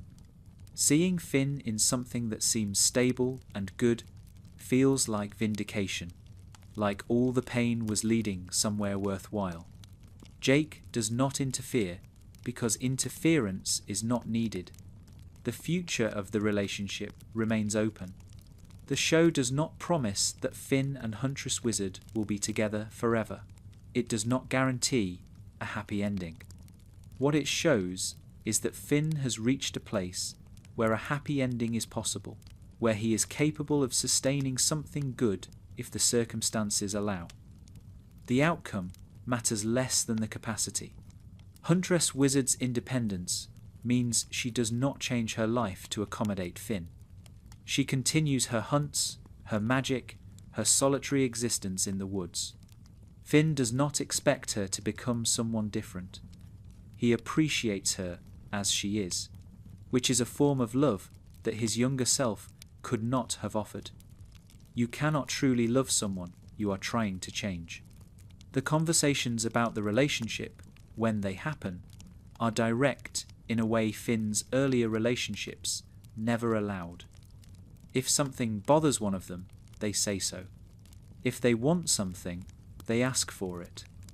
This directness prevents the build-up of resentment and misunderstanding that poisoned Finn's relationship with Flame Princess. Communication is simple but essential. Finn's growth is visible in small moments, more than grand gestures. The way he listens when Huntress Wizard speaks, the way he considers her perspective before acting, the way he gives her space when she needs it. These small acts of consideration add up to something meaningful, a pattern of behavior that sustains connection over time. The possibility of this relationship being the final romantic destination of Finn's journey, exists without being confirmed. The show leaves room for the future to unfold, however it will. Finn is 17 by the end, still young, still with much of his life ahead of him. Huntress Wizard might be his person, or she might be another step on a longer journey. The contrast between who Finn is now and who he was at the start of his romantic journey is stark. The boy who did not think about romance at all became the teenager who could think of nothing else, and that teenager has become a young man who holds romance in appropriate perspective. This evolution happened through experience, through pain, through the slow accumulation of wisdom. The stability Finn has achieved is not passivity. He still wants love, still hopes for connection, still invests in the relationship with Huntress Wizard. But he does so without desperation, without the frantic energy that characterized his earlier attempts. He can want something and also be okay if he does not get it. This balance is maturity. The friendship that underlies Finn's relationship with Huntress Wizard provides a foundation that his earlier relationships lacked. Before they were romantic interests, they were allies who respected each other. This friendship means they have something to fall back on if the romance does not work. They will not lose everything if they cannot be together romantically. Jake notices the difference in Finn without always commenting on it. He sees his brother handling romance better, making smarter choices, suffering less. This observation brings Jake satisfaction after years of watching Finn struggle. The big brother, who could not always help, is finally seeing his little brother find his way. The integration of romance into Finn's broader life is complete. His heroism does not suffer from his romantic involvement. His friendships do not disappear because he has a girlfriend. His sense of self does not collapse into the relationship. Everything coexists in balance, which is how healthy romantic attachment is supposed to work. The question of what happens next remains open, but Finn has proven he can handle whatever comes. If the relationship with Huntress Wizard continues, he has the skills to sustain it. If it ends, he has the resilience to recover. Either way, he is equipped. The uncertainty of the future does not frighten him the way it once might have. The transformation in how Finn thinks about romance is complete even if the romance itself is ongoing. He no longer sees relationships as validations of his worth. He no longer needs a partner to feel complete. He no longer confuses intensity with health or drama with meaning. These mental shifts matter as much as behavioral changes because they shape how he will approach everything to come. The peace Finn has found regarding romance does not mean he has stopped caring. He cares deeply about Huntress Wizard and about the relationship they are building. But he cares without anxiety, without desperation, without the frantic energy of someone who fears loss above all else. This peaceful caring is stronger and more sustainable than fearful attachment. The example Finn sets for others in Ooh, whether he knows it or not, shows that romantic maturity is achievable. Young people in the Candy Kingdom, in the Fire Kingdom, in all the realms he has visited, might see his journey and take hope. If Finn can learn to love well after so many failures, perhaps they can too. The relationship with Huntress Wizard is not the reward for Finn's growth, but the opportunity his growth has created. He did not become mature in order to earn a healthy relationship. He became mature because growth was necessary, and a healthy relationship became possible as a result. This distinction matters. Growth should be for its own sake, not as a means to an end. The version of love Finn can now offer is different from what he offered before. It is less intense perhaps, but more sustainable.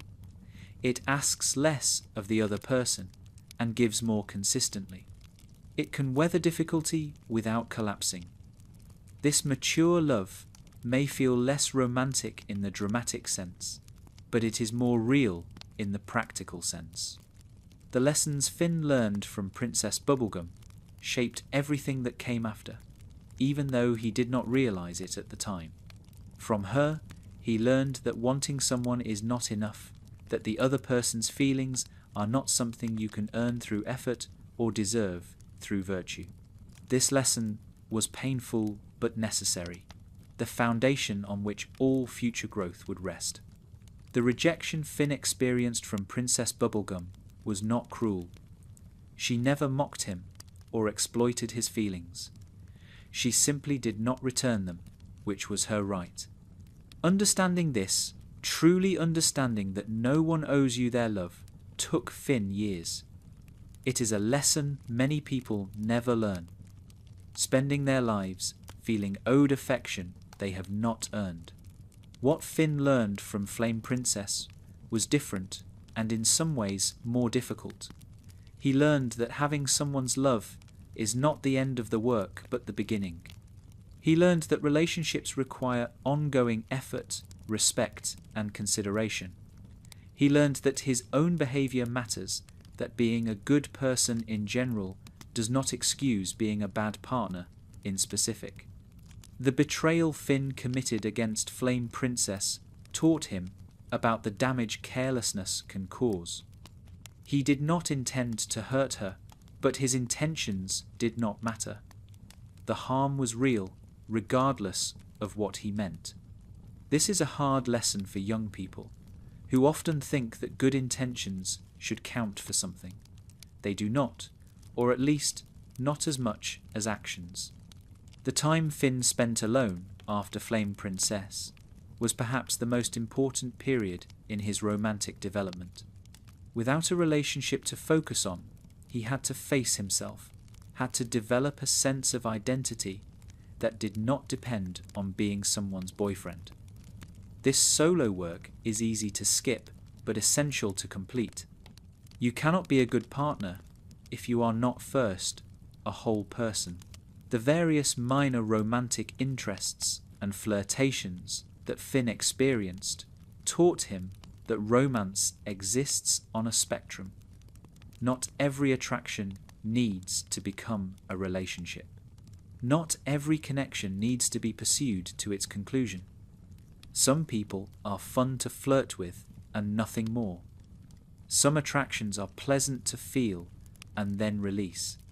This flexibility was new to Finn, who had previously treated every romantic feeling as life-altering. The gradual relationship with Huntress Wizard represents the synthesis of everything Finn learned.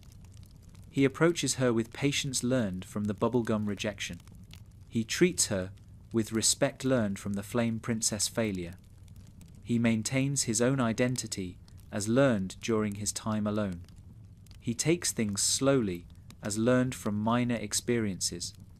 All the lessons combine into a new capacity. Finn's journey shows that romantic growth is not linear and not guaranteed. He could have learned nothing from his experiences.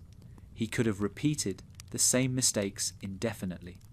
He could have become bitter and closed off. That he did not, that he remained open and continued to grow, is a choice he made repeatedly, often unconsciously. The role of support in Finn's development should not be underestimated. Jake was there through all of it, offering companionship and perspective even when his advice was imperfect. BMO provided innocent comfort. Marceline offered the wisdom of long experience. Other friends and allies contributed in their own ways. Growth happens in community, not in isolation. The show's treatment of Finn's romantic journey respects the complexity of how people actually develop. There are no easy epiphanies, no single moments where everything changes. There is just gradual, uneven progress, 2 steps forward and 1 step back, the slow accumulation of wisdom through experience. This realism makes Finn's growth feel earned.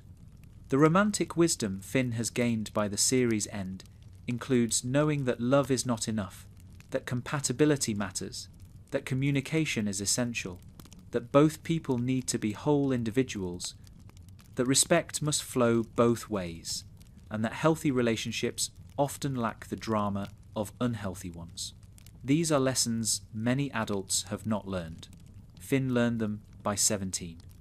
The synthesis of all Finn's romantic experiences creates something greater than the sum of its parts. Each relationship, each failure, each period of growth contributed pieces that now fit together into a coherent understanding of how love works and how to participate in it healthily. This synthesis happened gradually, without Finn fully realizing what was forming. The gratitude Finn might feel for his journey, complicated as it is, reflects a mature perspective on pain. He would not choose to go through the heartbreak again. He would not wish it on anyone. But he can acknowledge that the person he became required those experiences that comfort and ease alone could not have taught what pain taught. The model of romantic development Finn provides is not prescriptive. Not everyone needs to suffer the way he suffered to learn what he learned. Some people find healthy relationships early. Some learn from observation rather than experience. But for those who do struggle, Finn's journey shows that struggle is not the end, that growth remains possible, that heartbreak can lead somewhere worthwhile. The humility Finn has developed about romance reflects accurate self-assessment. He knows he does not have everything figured out. He knows he will make mistakes in the future. He knows that confidence in relationships should be earned through consistent behavior rather than assumed. This humility keeps him open to learning more. The relationships in Finn's future, whatever they may be, will benefit from everything he has already experienced.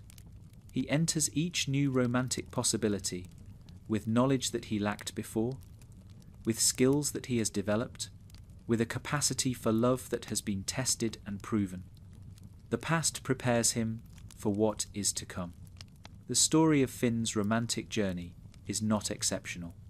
Many people go through similar arcs of early infatuation, painful rejection, problematic relationships, growth through failure, and eventual readiness for something healthy.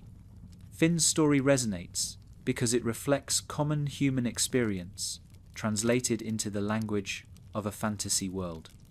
The specifics of Finn's journey, the candy princess and the fire elemental and the wizard hunter, are fantastical, but the emotional core is universal. The pain of wanting someone who does not want you, the joy of finding someone who does, the mistakes made from immaturity, the growth that comes from facing those mistakes. These experiences cross all boundaries of world and species. The show's decision to take Finn's romantic journey seriously, to give it weight and consequence rather than treating it as comedy, elevates the storytelling. Finn's heartbreaks are not jokes. His growth is not trivial. The show respects its audience enough to explore love with honesty, and that respect is rewarded with emotional resonance. The completion of this aspect of Finn's arc, his readiness for healthy love, even if the final outcome remains uncertain, provides satisfaction without false resolution. Real life does not offer guaranteed happy endings. The show honors that truth while still offering hope, still suggesting that good things are possible for those who do the work. The wisdom Finn would pass on to someone just beginning their romantic journey would be simple but hard-earned. Be patient with yourself. Learn from failures without being destroyed by them. Know that wanting someone does not obligate them to want you back. Treat partners as people rather than prizes. And remember that being alone is better than being in a bad relationship. These lessons sound obvious, but require experience to truly understand. The question of whether Finn will be happy in love remains open even at the end of his journey so far. Happiness is never guaranteed. Relationships that seem good can fall apart. People change in ways that make them incompatible.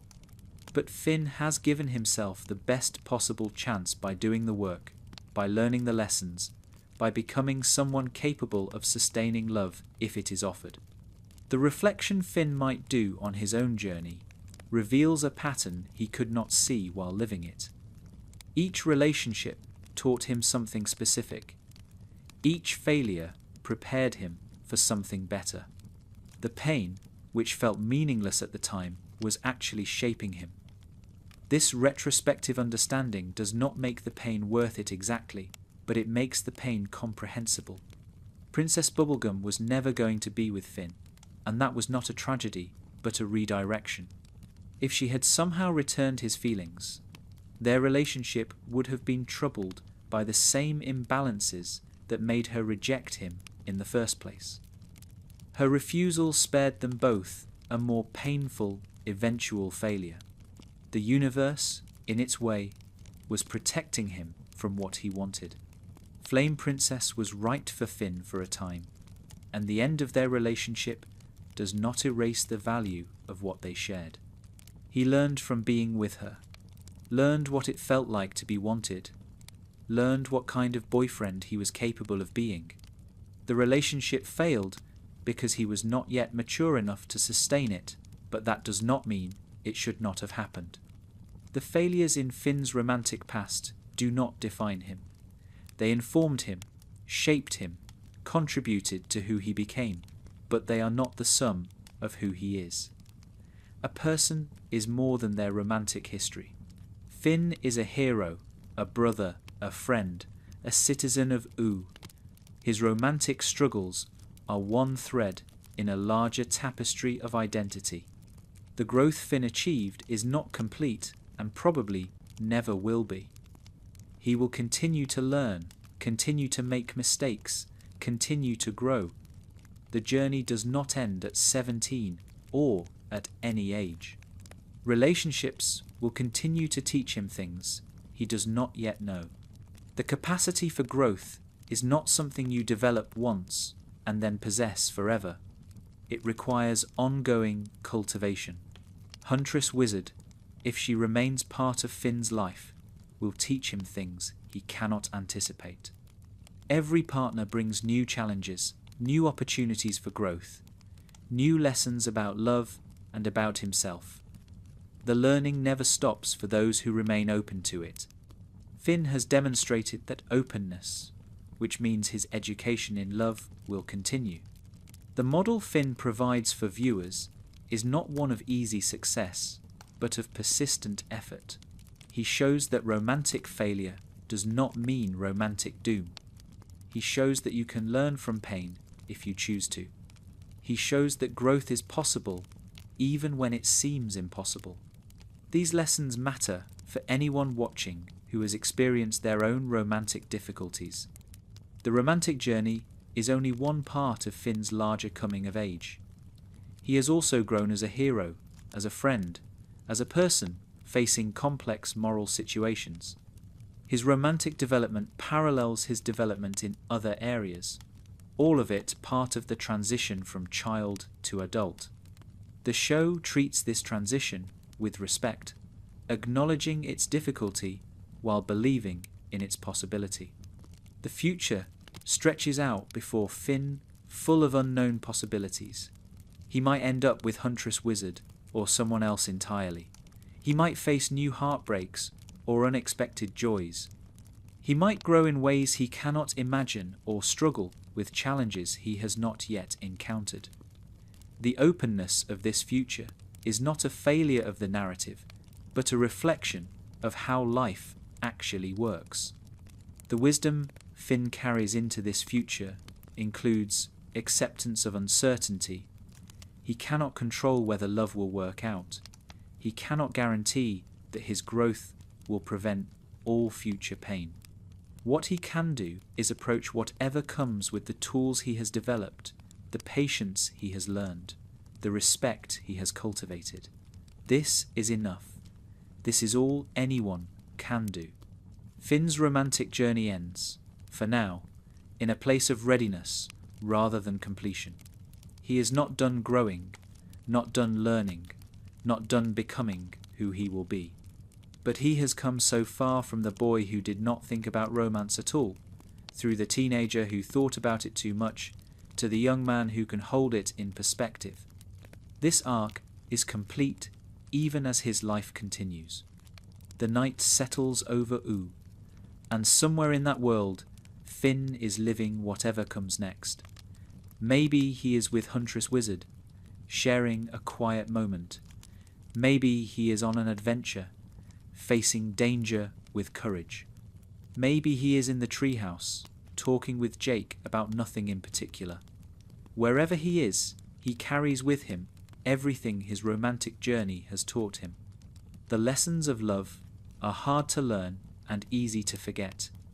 Finn has learned them through experience rather than instruction, through pain rather than lecture. These lessons are now part of him, woven into who he is, available when he needs them. They will help him navigate whatever romantic challenges the future holds. They will not make those challenges easy, but they will make them possible. Sleep comes now at the end of this journey through Finn's heart. The path from innocent boy to romantic veteran has been traced, the failures and growths catalogued, the lessons identified.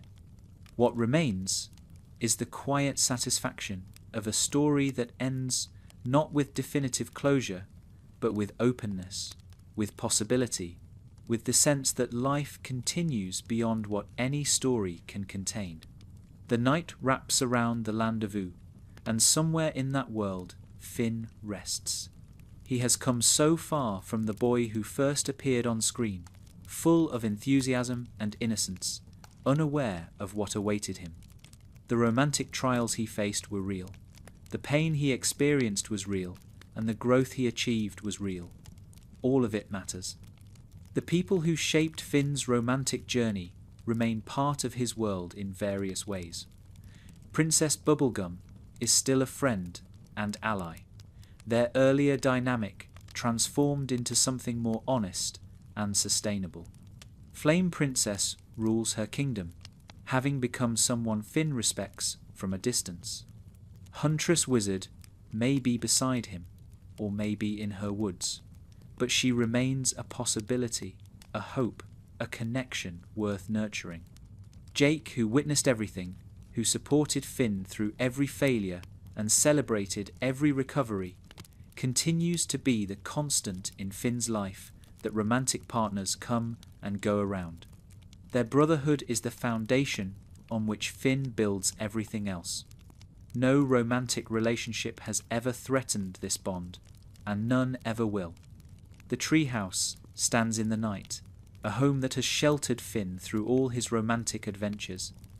Within its walls he has celebrated and mourned, hoped and despaired, grown from child to young man. The treehouse does not judge. It simply provides space for whatever life brings, including the complex business of learning to love. The stars above U are the same stars that were there when Finn first fell for Princess Bubblegum. The same stars that witnessed his relationship with Flame Princess. The same stars that now watch whatever is developing with Huntress Wizard. The universe continues regardless of individual heartbreaks and joys. This perspective is comforting in its own way. The advice one might offer to a younger Finn, knowing what we know now, would be simple. The pain will pass, the lessons will accumulate, and you will become someone capable of love that you cannot yet imagine. But this advice would not help, because some things can only be learned through living. Finn had to live it, and he did. The future stretches out, unknown and full of possibility. Finn may face new romantic challenges. He may find lasting love with Huntress Wizard or someone else. He may experience heartbreak again, or may be spared further pain. Whatever comes, he will face it with tools he has earned, with wisdom hard won, with a heart that has been broken and healed and is stronger for both. Rest now. The journey has been told.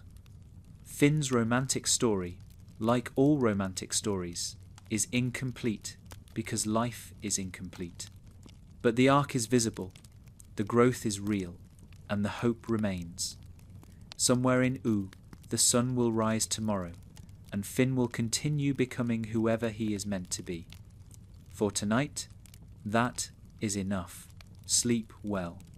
The contrast between Finn's first love and his most recent one illuminates how far he has travelled. Princess Bubblegum was unreachable, untouchable, a dream more than a person. He loved an idea of her, a projection of what he wanted. And when reality did not match that projection, he could not understand why. Huntress Wizard is real to him in ways Bubblegum never was. He sees her flaws and her strengths, her preferences and her boundaries, and he loves what is actually there, rather than what he wishes were there. The boy who first entered the Candy Kingdom with stars in his eyes would not recognize the young man who now walks beside Huntress Wizard through the forests of Oo. That boy wanted to be worthy of love. This young man understands that worthiness is not something you earn through deeds, but something you build through consistent care and respect. The shift in understanding took years and cost heartbreak, but the destination was worth the journey. Princess Bubblegum herself has evolved in Finn's perception. She is no longer the impossible ideal she once was. She is a complicated person with her own struggles, her own flaws, her own journey that has nothing to do with him. This accurate perception allows Finn to be her friend in ways he could not when he was in love with her. Their relationship is healthier now than it ever was when he wanted more from it. Flame Princess remains a presence in Finn's awareness, even though their romantic relationship is long over. He watches her rule the Fire Kingdom and feels something complicated, a mixture of pride and sadness and distance. She became someone remarkable, and he played a small part in her story before their paths diverged. The connection they had was real, even if it could not last. The romantic failures that seemed so devastating at the time have become, in retrospect, necessary steps on a path that led somewhere good. Finn could not have reached Huntress Wizard without first going through Bubblegum and Flame Princess. Each relationship taught him something he needed to learn. Each heartbreak prepared him for something better. This does not make the pain retrospectively worthwhile exactly, but it makes it comprehensible. The people who supported Finn through his romantic journey deserve acknowledgement. Jake, who was always there, who offered advice both helpful and unhelpful, but always with love. BMO, who provided innocent companionship during dark periods. Marceline, who shared wisdom from 1,000 years of experience. Even Princess Bubblegum, who handled his crush with as much grace as anyone could. Finn did not make this journey alone. The growth Finn experienced is not unique to him. All over Oo, young people are going through similar journeys, learning similar lessons, making similar mistakes. The universality of romantic struggle is both comforting and humbling. Finn is not special in having suffered or in having grown. He is simply one more person navigating the complicated terrain of love, doing his best like everyone else. The advice Finn might offer to someone just beginning their romantic journey would be simple: expect pain, because it is coming whether you expect it or not. Learn from it when it arrives. Do not let it make you bitter. Remember that the person you love is a real person with their own needs and desires, not a character in your story. Treat them accordingly. These lessons sound obvious, but they are not. They must be learned through experience. The quiet satisfaction of having done the work, of having grown despite the difficulty, settles over Finn's romantic story like a blanket. He is not done, will never be done, but he has reached a place of peace. The frantic seeking of his younger years has calmed into patient openness. The desperate need for validation has transformed into quiet confidence. He is ready for whatever comes, not because he knows it will be good, but because he knows he can handle it. The love Finn can offer now is not the love he offered before. It is steadier, more reliable, less consuming, but more sustainable. It asks less of the other person and gives more consistently. It can weather disappointment without collapsing. It knows that love alone is not enough, that compatibility and communication and mutual respect matter just as much. This mature love is what Huntress Wizard receives, and it is what she deserves. The evolution of Finn's understanding of love mirrors a broader emotional maturation. He has learned to regulate his feelings rather than being controlled by them. He has learned to consider consequences before acting. He has learned that his desires, however strong, do not create obligations in others. These lessons extend beyond romance into all areas of his life. The romantic journey Finn has travelled prepared him not just for Huntress Wizard, but for whatever comes after. If this relationship ends, he will survive. He will grieve, he will hurt, but he will not be destroyed. He has built a self that can withstand loss because he has already withstood loss. The resilience is proven. The friends who witnessed Finn's journey have their own perspectives on his growth. Jake sees a brother who used to cause him worry and now causes him hope. Marceline sees a young man who learned in years what took her centuries. Princess Bubblegum sees someone who has become capable of friendship without the complications of unrequited love. Each perspective confirms the reality of his change. The wisdom Finn carries about love is hard-won and therefore solid.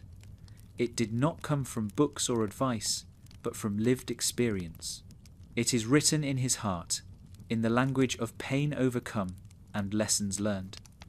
This wisdom is his now, part of who he is, available whenever he needs to draw on it. The simplicity of Finn's current approach to love contrasts with the complexity of his earlier attempts. He used to overthink everything, analysing signals, planning gestures, worrying about outcomes.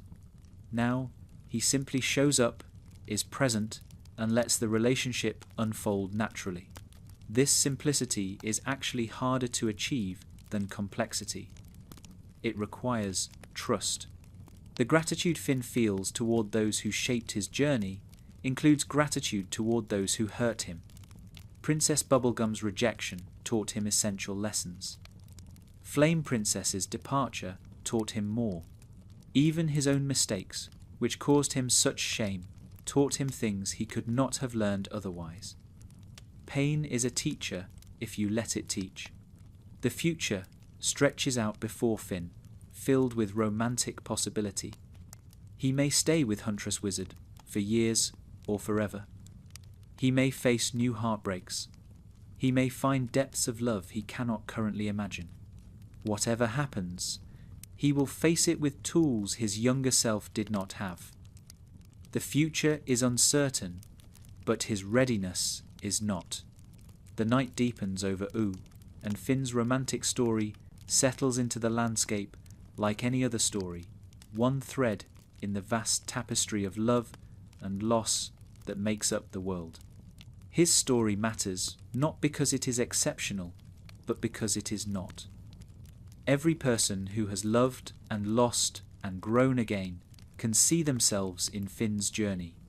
The comparison between who Finn was and who he has become reveals the distance he has travelled.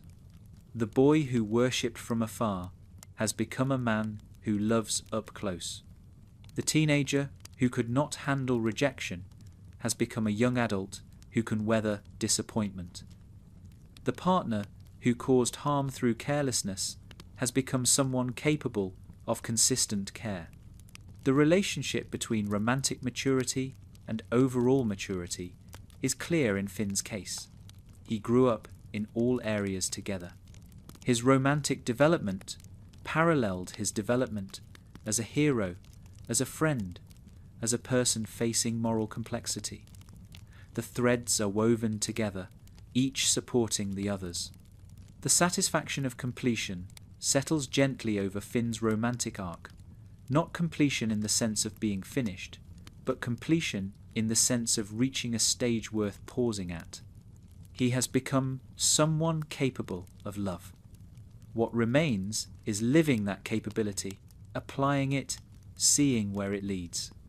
The nature of romantic love itself has become clearer to Finn through his experiences. It is not the overwhelming force he thought it was when he first fell for Princess Bubblegum. It is not the burning intensity he felt with Flame Princess.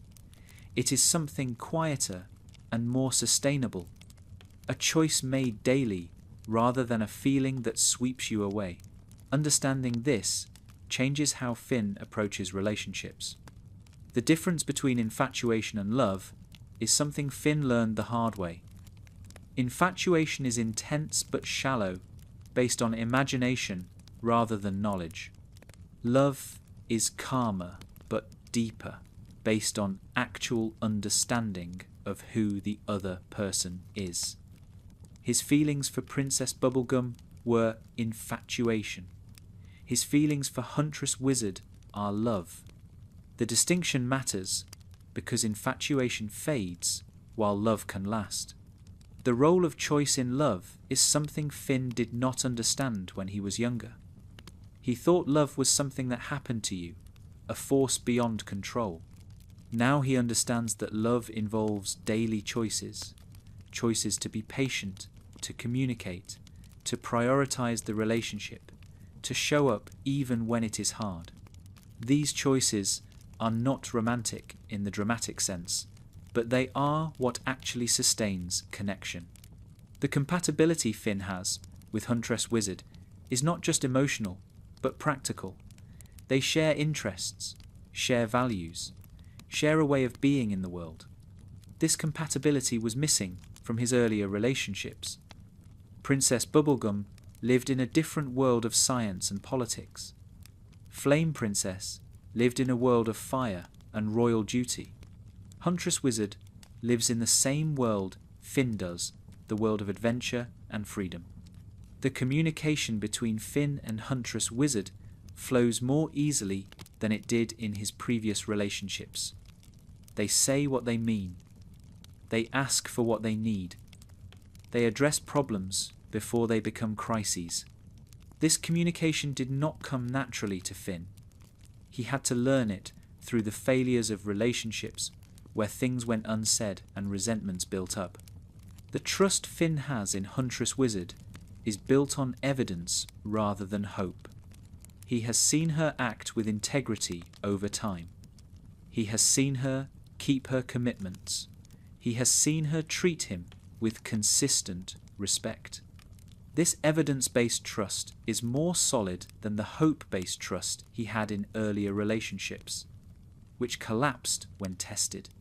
The independence both Finn and Huntress Wizard maintain is crucial to their relationship's health. They do not need each other in the desperate way that characterizes unhealthy attachment. They want each other, which is different and better. This want without need allows them to be together by choice rather than by compulsion. The future remains uncertain, and Finn has learned to be okay with that uncertainty. He does not know if he and Huntress Wizard will be together forever. He does not know what challenges they will face. He does not know if his growth has been sufficient to sustain this or any relationship long term. But he has learned that uncertainty is not the enemy. The need for certainty is what causes problems, not uncertainty itself. The peace Finn has found regarding romance is not the absence of desire, but the absence of desperation. He still wants love, still values connection, still hopes for happiness with Huntress Wizard or whoever comes after. But he wants these things from a place of wholeness rather than lack. He is not trying to fill a void. He is trying to share a fullness. The version of Finn who exists now, at the end of this romantic journey so far, is someone his younger self would be proud of. He has not become cynical. He has not become bitter. He has not given up on love, despite having many reasons to do so. He has instead become someone capable of love that actually works, love that lasts, love that does not destroy itself through the very intensity that creates it. The night continues over U, and somewhere in that night Finn exists, carrying everything his romantic journey has taught him. He is not perfect. He will make more mistakes. He will have more to learn. But he has come so far, and that distance deserves recognition. The boy who did not think about romance became the teenager who thought about nothing else, became the young man who holds it all in perspective. The balance Finn has achieved between wanting love and being okay without it is delicate but real. He does not pretend not to care. He does not suppress his desires. He simply holds them with less urgency, understanding that happiness does not depend entirely on romantic success. This balance protects him from the desperation that sabotaged his earlier attempts. The respect Finn now shows to romantic partners reflects a deeper respect for people in general. He sees them as full human beings, with their own stories, their own needs, their own validity. This perspective was harder to achieve than it sounds. When you are young and in love, the other person can become a character in your story rather than the protagonist of their own. The communication skills Finn developed through painful trial and error serve him now. He speaks honestly about his feelings. He asks questions when he is confused. He addresses conflicts before they grow into crises.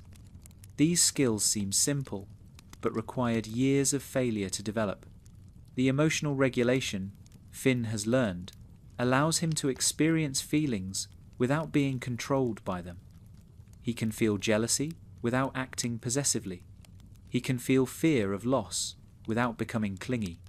He can feel love without losing himself in it. This regulation makes him a better partner and a more stable person. The self-knowledge Finn has developed includes understanding his own patterns. He knows he tends to rush. He knows he tends to idealize. He knows he tends to put his desires before his partner's needs. Knowing these patterns does not automatically prevent them, but it allows him to catch himself and course correct. The boundaries Finn can now set were impossible for his younger self. He can say no when necessary. He can ask for space when he needs it. He can end things that are not working without destroying himself in the process. These boundaries protect him and make him a safer partner for others. The integration of love into Finn's broader life is complete. Romance no longer dominates his mental landscape the way it once did. He can think about adventures, friendships, heroism, and personal projects without everything filtering through his romantic status. This integration is healthy. Love should be part of life, not all of it. The peace that surrounds Finn's current romantic situation comes from within rather than from external validation. He is okay regardless of how things go with Huntress Wizard. This inner peace makes him more attractive, paradoxically, because it relieves his partner of the burden of being responsible for his happiness. The patience Finn has developed extends to all areas of the relationship. He does not rush toward commitment. He does not demand constant reassurance. He does not push for answers to questions that time will answer naturally. This patience creates space for the relationship to develop organically. The vulnerability Finn can now show is different from the vulnerability of his youth. Then, he was vulnerable involuntarily, exposed by his obvious feelings. Now, he chooses to be vulnerable, sharing himself deliberately with someone he trusts. This chosen vulnerability is stronger and more meaningful. The hope Finn maintains for love is tempered by realism. He hopes things work out, but knows they might not. He hopes for lasting connection, but accepts that change is constant. This balance between hope and realism protects him from both despair and disappointment. The joy Finn can now take in romance is purer than before. It is not mixed with anxiety about whether he is loved. It is not poisoned by fear of loss. It is simply joy, the pleasure of being with someone whose company you enjoy. This uncomplicated joy was impossible for his younger self. The end of this telling is not the end of Finn's story. His life continues beyond what any narration can capture. He will wake up tomorrow and face new challenges, romantic and otherwise. He will continue to grow, to learn, to become someone he cannot yet imagine. The story of his romantic journey is complete for now, but the journey itself goes on. The land of Oo holds countless love stories, some happy and some tragic, some just beginning and some long concluded. Finn's story is one among many, not more important than the others, but not less important either. His struggles and growth matter, because all struggles and growth matter. His journey toward love reflects journeys happening everywhere, in every world, in every heart that seeks connection.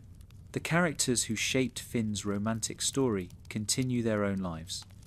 Princess Bubblegum rules the Candy Kingdom with the same dedication she always had, perhaps with some secret part of her glad that Finn found someone. Flame Princess leads the Fire Kingdom, having grown into the ruler she was meant to be, perhaps occasionally thinking of the boy who helped free her even as he hurt her. Huntress Wizard hunts and practices magic, and exists alongside Finn in whatever way their story continues. Jake sleeps in the treehouse, content that his brother has found some peace. Their bond remains the constant it has always been, unaffected by whatever romantic entanglements Finn experiences. This brotherhood is the foundation under everything, the relationship that does not depend on romance, the love that was there before Finn knew what romantic love was and will be thereafter. BMO powers down for the night, their simple existence, a reminder that love comes in many forms.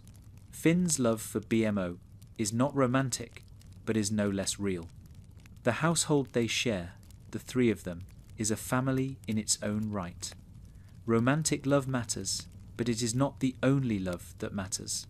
Finn knows this now, in a way he did not always know. The treehouse stands against the night sky, the same treehouse that has sheltered Finn through every phase of his romantic journey. Within its walls he has felt the heights of infatuation and the depths of heartbreak. He has planned romantic gestures and recovered from romantic failures. The treehouse has seen everything and judged nothing. It remains, as it always has, simply home. The stars above Oo turn slowly through the night, indifferent to the romantic dramas unfolding below. This cosmic indifference is strangely comforting. The universe does not care whether Finn finds lasting love. But Finn cares, and the people who love him care, and that caring is enough. Meaning does not need to come from the universe. It can come from the connections we make with each other.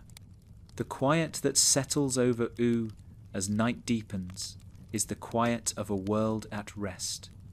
Somewhere in that quiet, Finn sleeps, and perhaps he dreams. Perhaps he dreams of adventures yet to come. Perhaps he dreams of Huntress Wizard, Perhaps he dreams of nothing at all, his mind finally peaceful after years of romantic turbulence. Whatever his dreams, he has earned this rest. The journey from romantic innocence to romantic maturity is one of the great human journeys, and Finn has made it as well as anyone could. He stumbled, he fell, he hurt others, and was hurt himself. But he kept going, kept learning, kept growing.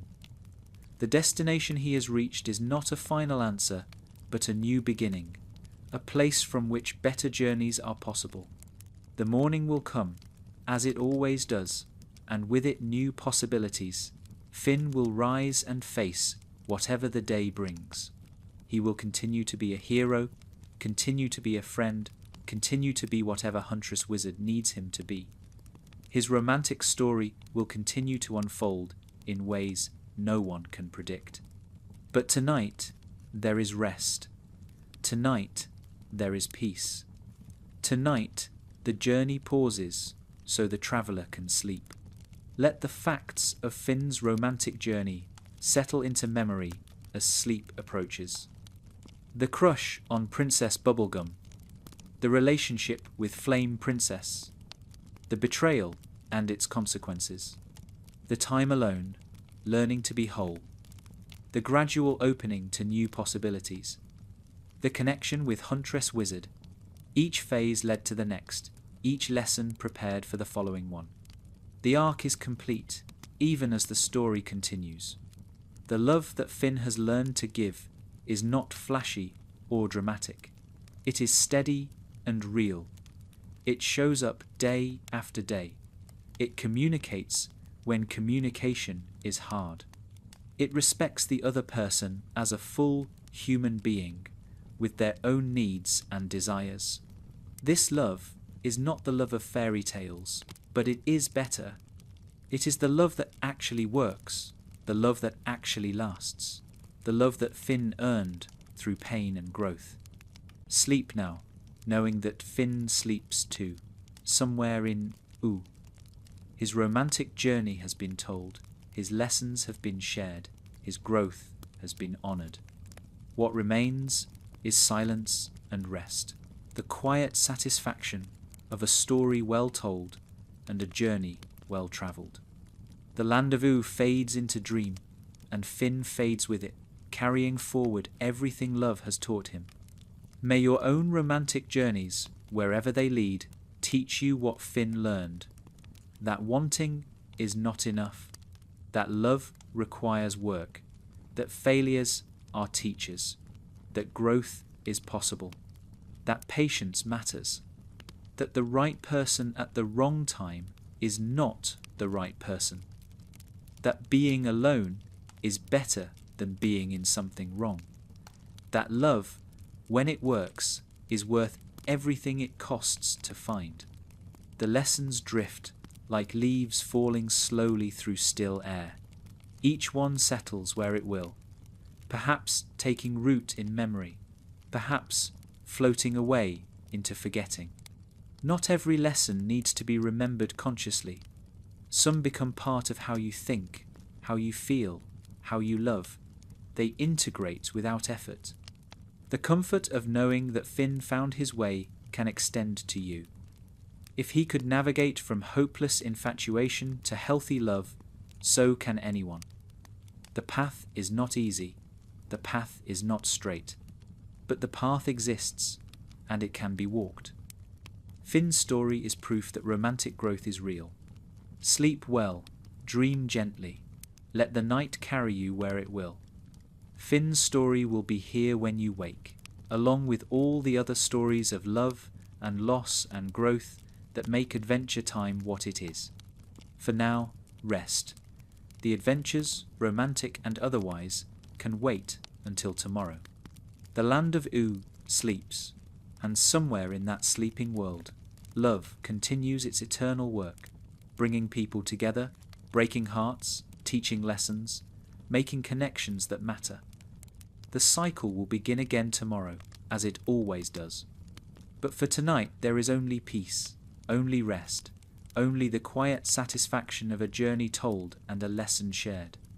The warmth of the night wraps around everyone in Ooh, around Finn and Jake in their treehouse, around Huntress Wizard in her forest, around all the characters whose lives have intersected with Finn's romantic journey. They sleep connected by invisible threads of shared experience, by the ways their stories have touched each other. The adventure of love continues even in sleep. Dreams may hold what waking life cannot, may show possibilities not yet realized, may process what consciousness cannot face. Whatever Finn dreams tonight, he dreams with the knowledge that he has done well, that he has grown, that he is ready for whatever comes next. Rest now. The story is told, the journey is honored, the lessons are shared. What remains is silence and sleep, the gentle closing of eyes, the soft surrender to unconsciousness. Finn's romantic journey has reached a resting place, and so can you. Tomorrow brings new adventures. Tonight brings peace. The final thought before sleep might be gratitude. Gratitude that stories like Finn's exist, that they show growth is possible, that they model how to learn from pain. Gratitude for the characters who shaped his journey and for the journey itself. Gratitude for rest, for peace, for the quiet end of a night well spent.